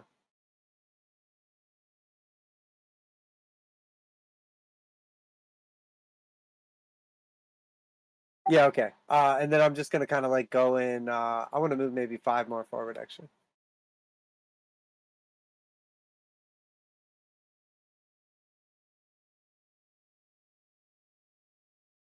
Yeah, let's do it. I just kind of want to get like in the intercept pattern in case it like charges forward, so it doesn't charge after Faint. And it's gonna go up to Kansas.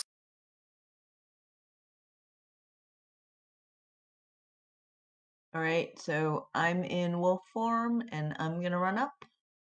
And that means that the direwolf is also gonna run up. And we are both gonna try and beat up on this thing. I did not have you in wolf form. When did you turn into a wolf? Back before. Oh, I didn't. I thought I did, and then I didn't. Okay, never mind. All right, I am going to turn into a wolf. So If that's what you were planning on doing, you have an hour as the wolf, but I don't remember you ever saying that you were doing that. I genuinely thought she said it before she said it, and then she would point to tell it what to attack. But sure. Right, I said that, and then after that, I was a smart ass and said I was going to climb up and see the throne. So that kind of was what I was doing. So I had not actually turned into a wolf. So at this point, So I'm going to turn into a hold wolf. up, turn into a wolf, but you have to dash at it. Like you can use your action, but I think you're gonna have to still use your action to dash. I don't think you or the dire wolf are attacking this turn. Okay, but is my action to turn into wolf or my action to dash? Oh yeah, your action is to turn into a wolf. So realistically, you're probably vaguely in front of Ezekiel. All right, so then like next Wait, no, turn. no. You can use your action to dash, but you have to actually like cast your wild shape so it's clear that you are turning into a wolf. Right. So now, currently, my action is to go into wolf form. If you click wild shape, bam, that's you turning into a wolf as far as I'm concerned.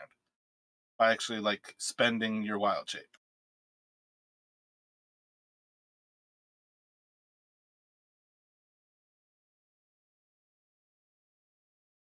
Oh, okay. It does show up. Didn't realize it showed up. Wonderful. But like to cover that area, you're going to have to dash, and that is not going to leave your wolf attacking either. Wait, you posted that. I I did. clicked on it, but nothing happened. All right. There's one that says basically display on VTT.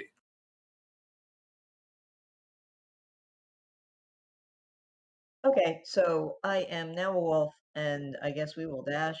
That means the other one dashes up with me. Yay. Um,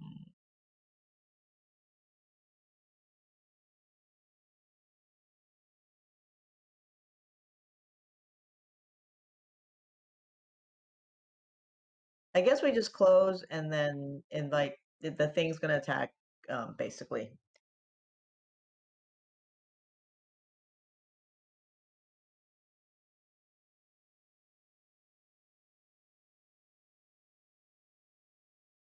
I should have started from closer.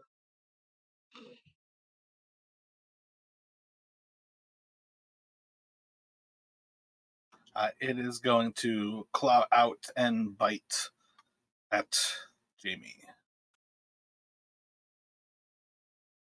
Uh-oh.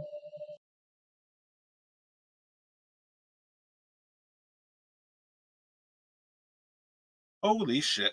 It's going to do 12 slashing damage to you as it claws into you. So I think that's going to take 1 point off of your gnome form. And then it is going to try to bite into you, and I believe a 10 is going to miss you. Right. So I'm now lying there as a gnome or standing as a gnome? You're still standing. Okay, I am a gnome.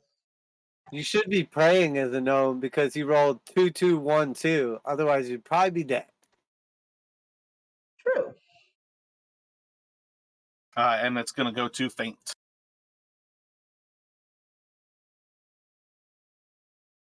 Okay. I got line of sight of it there, haven't I? Sure. Not from where you're at, but you can move to get it. How about now? You're looking through a dire wolf, but you can It is see quite it. attractive.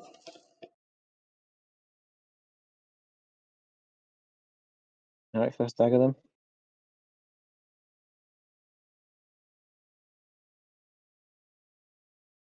17 to hit for 10 damage. You also have to move up closer if it's 60 feet max. But a 17 will hit. Okay. Um. Hmm.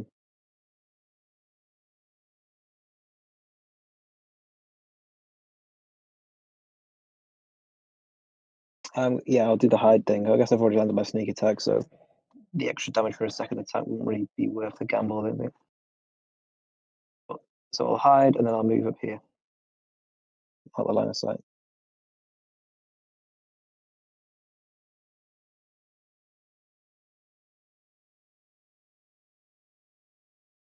So running behind the wall, roll your stealth check. Yep, sorry, I was just trying to get to it.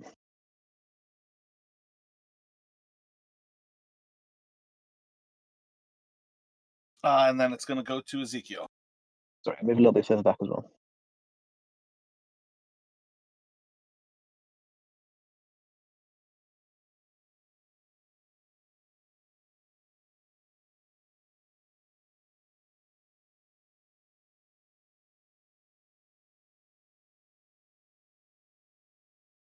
Ooh, I think that was 30. I might have went one too many. I'm not sure. But if I went diagonal, I think I can get right there. I think you were at 60, so you're probably roughly around that 30. Okay, cool. Can I see Kansas? Are you bloodied right now? What's going on? I'm looking like a gnome, so you know that that's not a good thing. I don't believe she is bloodied right now. No, that's like a healthy looking gnome, but that means that something went wrong. Gotcha. Okay. Well, I will.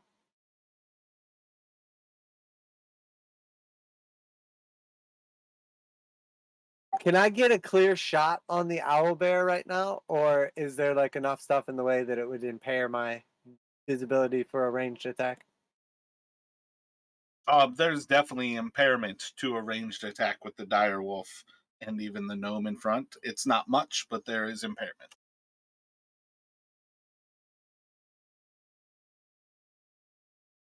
Okay, as long as I can get a shot on it, I'm gonna go ahead and do. I'm gonna launch a guiding bolt at it. So I'll like raise my spear up in the air, and I will say, "Let the guiding light, let the let the holy light guide my strike." And I'll shoot a like bolt of light at it. What is Ezekiel giggling in battle? With a solid hit, you strike into it.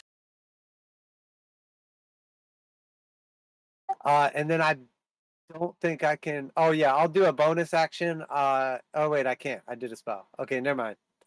That's good.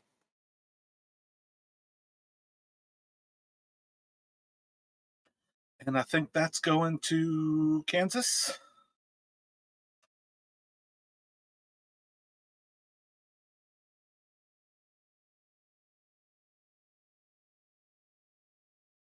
You know what? I am gonna back up and try one of my cool new spells, which probably won't work, but I'm gonna try it anyway. What happened the last time you said I'm going to back up? Oh yeah, fuck it. I'm not gonna back up. I I'm don't learn very well. If you're Fine. back up and attack, but you're gonna get hit for it. Yeah, opportunity act. Fine. All right, I'm gonna go back into wolf form. So that's my second round of wolf form for today, or for this short rest.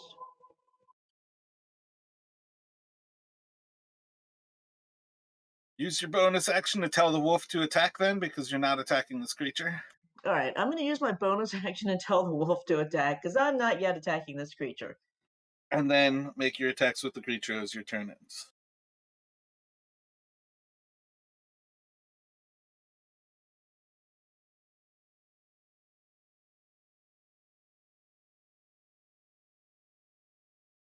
Solid hits. Son of a bitch. I don't understand how that's happening. But it's going to bite into the owlbear's leg and pull it prone. Got Oh, very yeah, but big jaws. I mean, the mammoth had like +7 or +8 strength, so that one was fucking massive. And it was a smaller wolf, I feel. Yeah, that was you in wolf form. That was not the mammoth's leg that you grabbed. Oh my god, you are awful.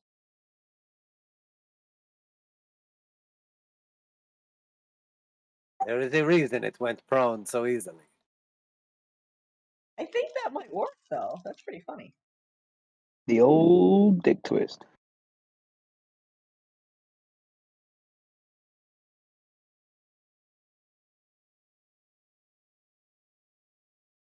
So slightly less effective though, because the owlbear is indeed next. That attack burns the advantage. Yeah, I feel like Guiding Bolt was useless because she has like pack tactics with both them. Yep. I mean, it still does great damage though. Yeah, it's pretty good. As soon as I did it, I realized I wasn't gonna be able to cast the healing spell, and then I realized I should have done the cantrip and then the healing spell. So it is going to attack El Nomo with the first one. And then the wolf, it's going to.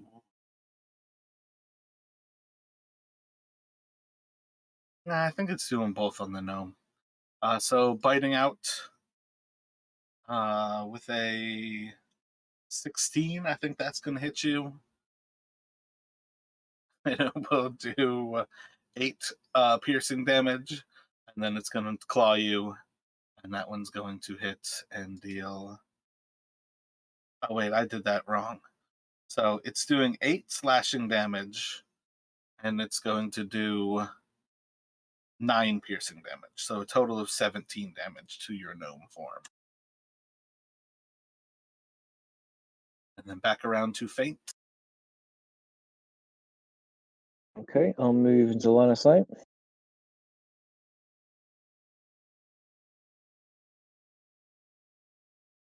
And then I'll take my first attack.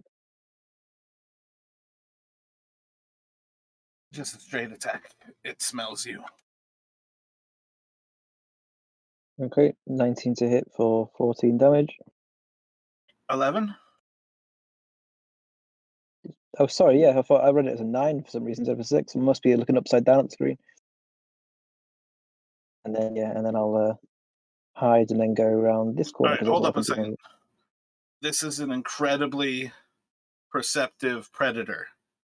Just attack with your second weapon. You're at disadvantage to try to hide from this thing. It has okay. great abilities to spot you. This is the second time the moment you got close, it was on top of you. Just attack Fair it. enough. Okay, doke. So that'll be a miss, and then I'll just move back around the corner regardless.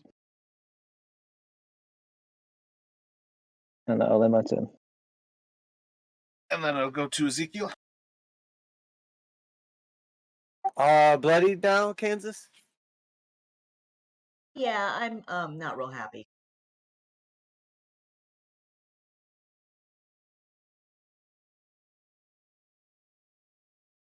And Feeling a little blue. this thing's actually bloodied at this point as well with that last hit from Fate.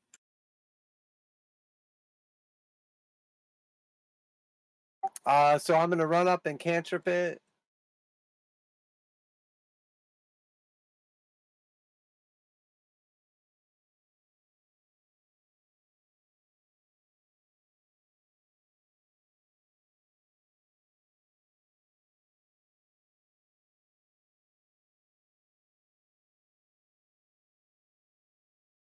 It's nearly getting out of the way as it starts to dodge to the side of the light coming down through the ceiling. But its flesh is going to be seared as the radiant light starts to touch.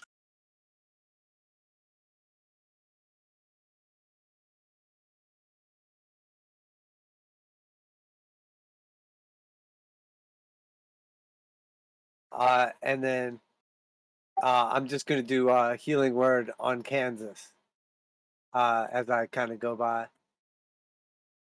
Much appreciated.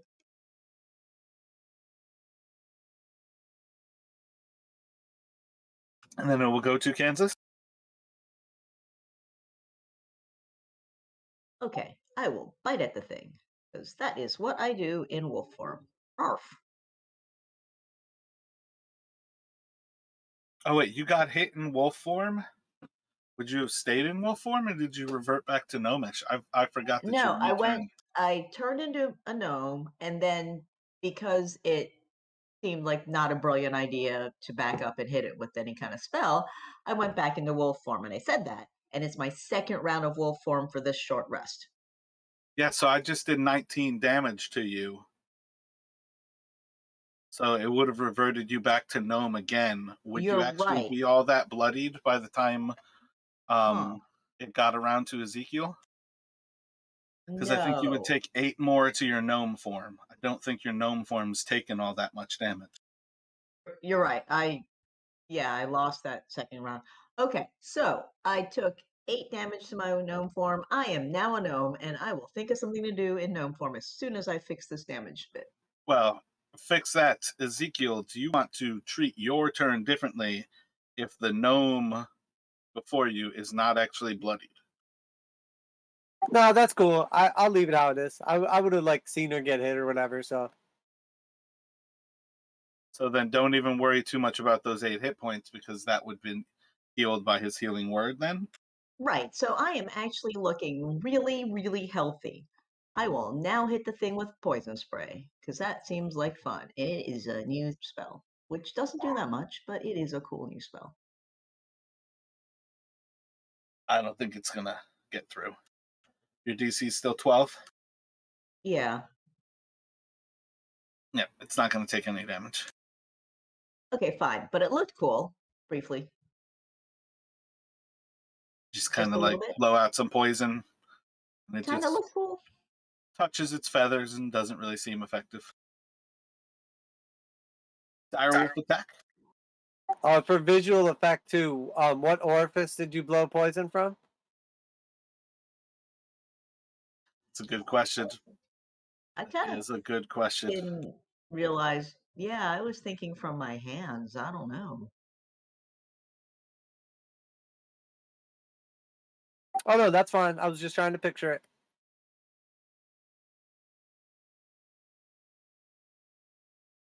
In real life. Direwolf is able to bite out and get a hold of it. Again, it's going to fall prone, but it doesn't really matter because it's up next.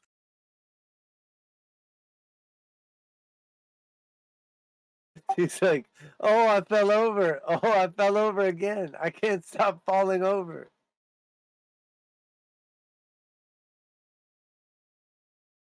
It's like overbalanced because it's got like an owl head and owl wings or whatever, and it's slippery. Yeah, you extend your hand toward a creature you can see, project a puff of noxious gas from your palm. So yeah, no orifice thing going on. Yeah, but did you fart into your cupped hand? Going to bite out at the direwolf. It will hit. Oh, that was too many. It was 9. So 14 damage to the dire wolf. And then it's going to slash out with its claw. And I feel like a 13 hits the dire wolf. No, 14. And it's going to go to Faint.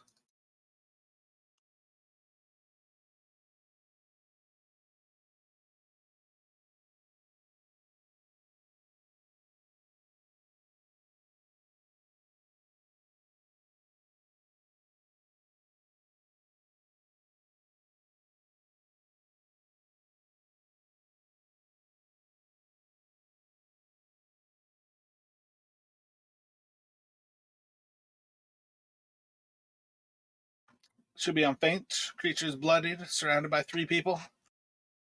All right, I'll move forward a little bit. I'll attack it.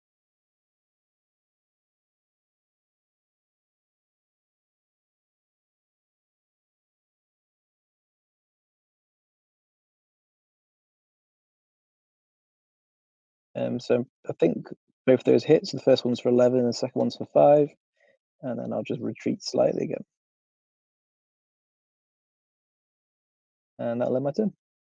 So yeah, 1-2 from Faint from the side. It's pretty. That's severely wounded at this point. Can you finish it for us, Ezekiel?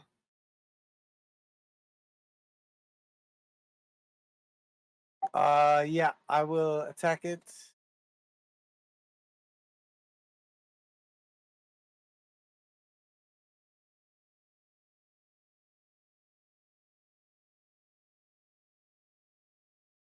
$14 to hit. AC 13. It's an easy strike.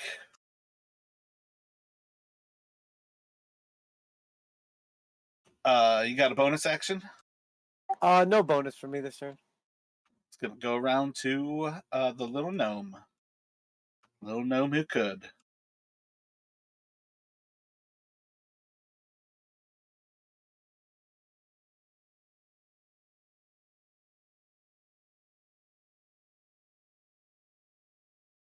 All right, sorry. Let's see.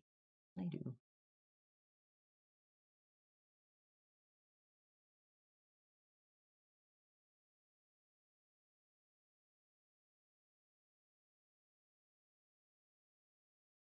Fine, I will try poison spray again. I'll make a little puff at it, and it won't work.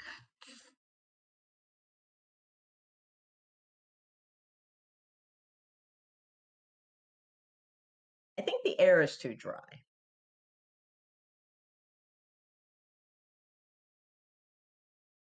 Constitution versus big beasts is not always the best of choices. It's a big beast for a reason. It's got good constitution. Plus, I'm rolling high for stupid shit. Direwolf attack. Oh, sorry, forgot.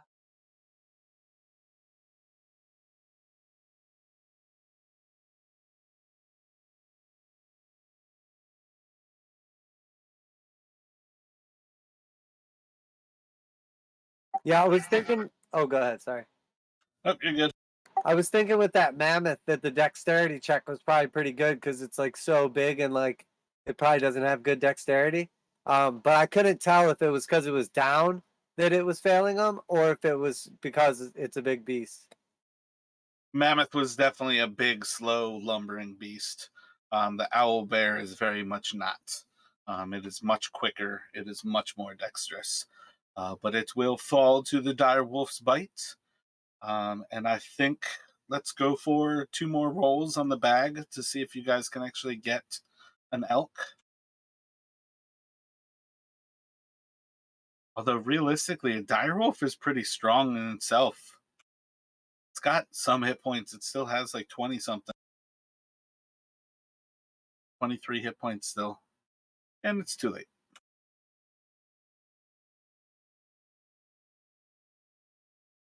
Hooray! Yeah, it's more the pulling thing. I mean, direwolf is good for fighting. I'm just glad we didn't get a weasel.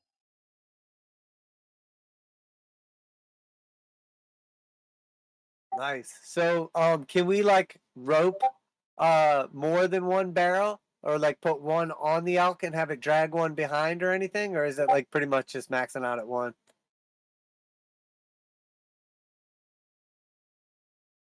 I'm thinking as much as we can get back to like help them, the better. Even maybe we could use one of the chairs if they're made out of wood to like make like a No, little. they're all ice. Oh, they are? Okay. I was just thinking like some way that we could kind of like fashion it up and drag back as much as possible to give to the people of the town. Does But it's really everybody have rope? I have 50 feet of rope, and attached to the end of it, a sweet, sweet grappling hook.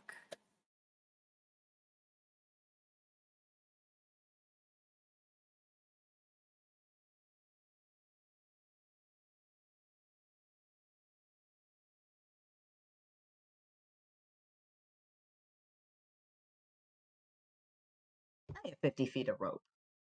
Does Faint have 50 feet? But no, I've got 35 feet movement. Rope. Oh, sorry. Yeah, yeah, I got 50 feet of rope.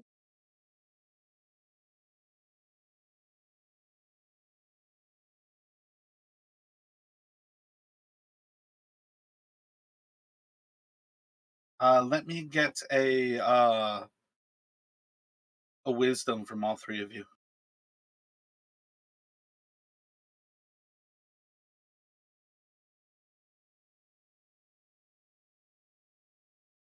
Fate wise.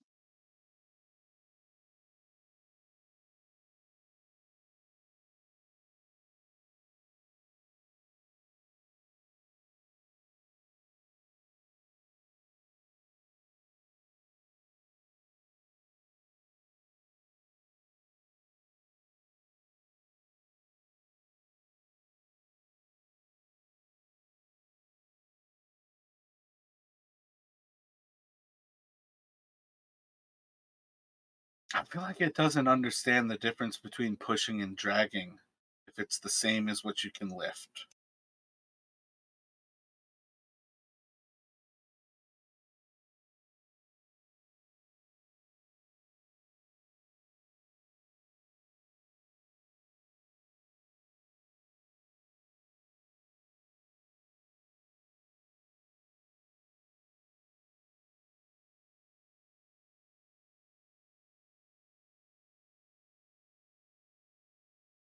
All right, let's go for this. Kansas recognizes that you can take the tusks from the mammoth and make a sled out of them.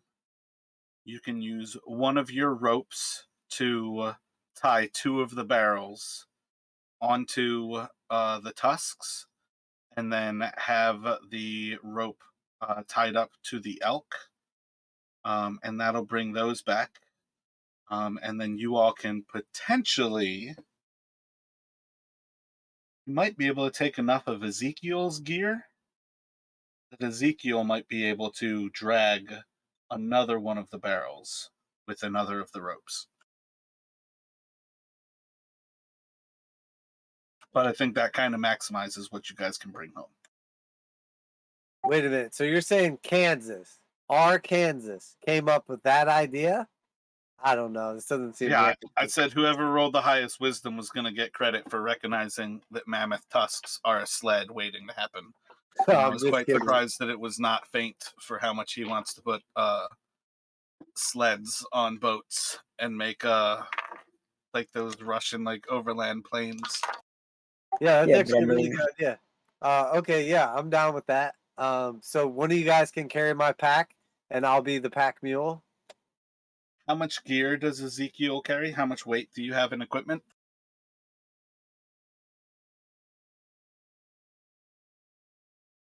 just checking now. Weight carried 131. Say 132, round up.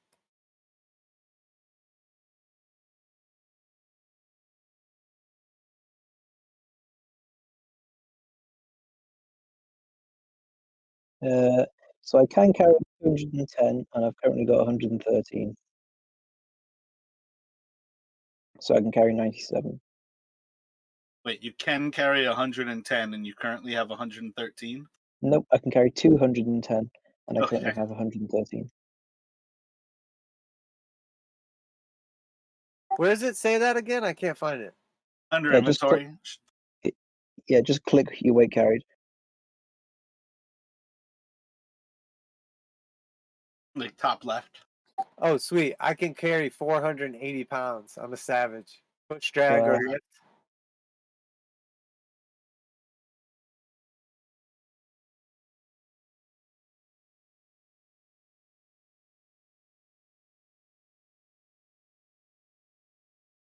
So yeah, let's go with that idea that you all can manage 3 of these back. Um, just to expedite things because I don't want to make a whole big thing of the actual travel back. Um, yeah, and she's got survival, druid level. Just gonna kind of glance over this. At some point in your evening, as you all are traveling back, well into a blizzard towards when the actual aurora is going to give way. There's going to after the aurora gives way, when the light that like the blizzard starts before the aurora gives way, and then well into that occasion, there's going to be a point where you start to see a light, a brilliant, bright white light off in the blizzard, far too far away for you to be able to see. And it's walking towards you. It's getting closer and closer over time. And there's just a certain level of it seems just off. And you're just going to hear in the wind the voice of Arl. This is the doom that awaits you all. This is the fate of any who dare to claim what is mine. Behold the final light.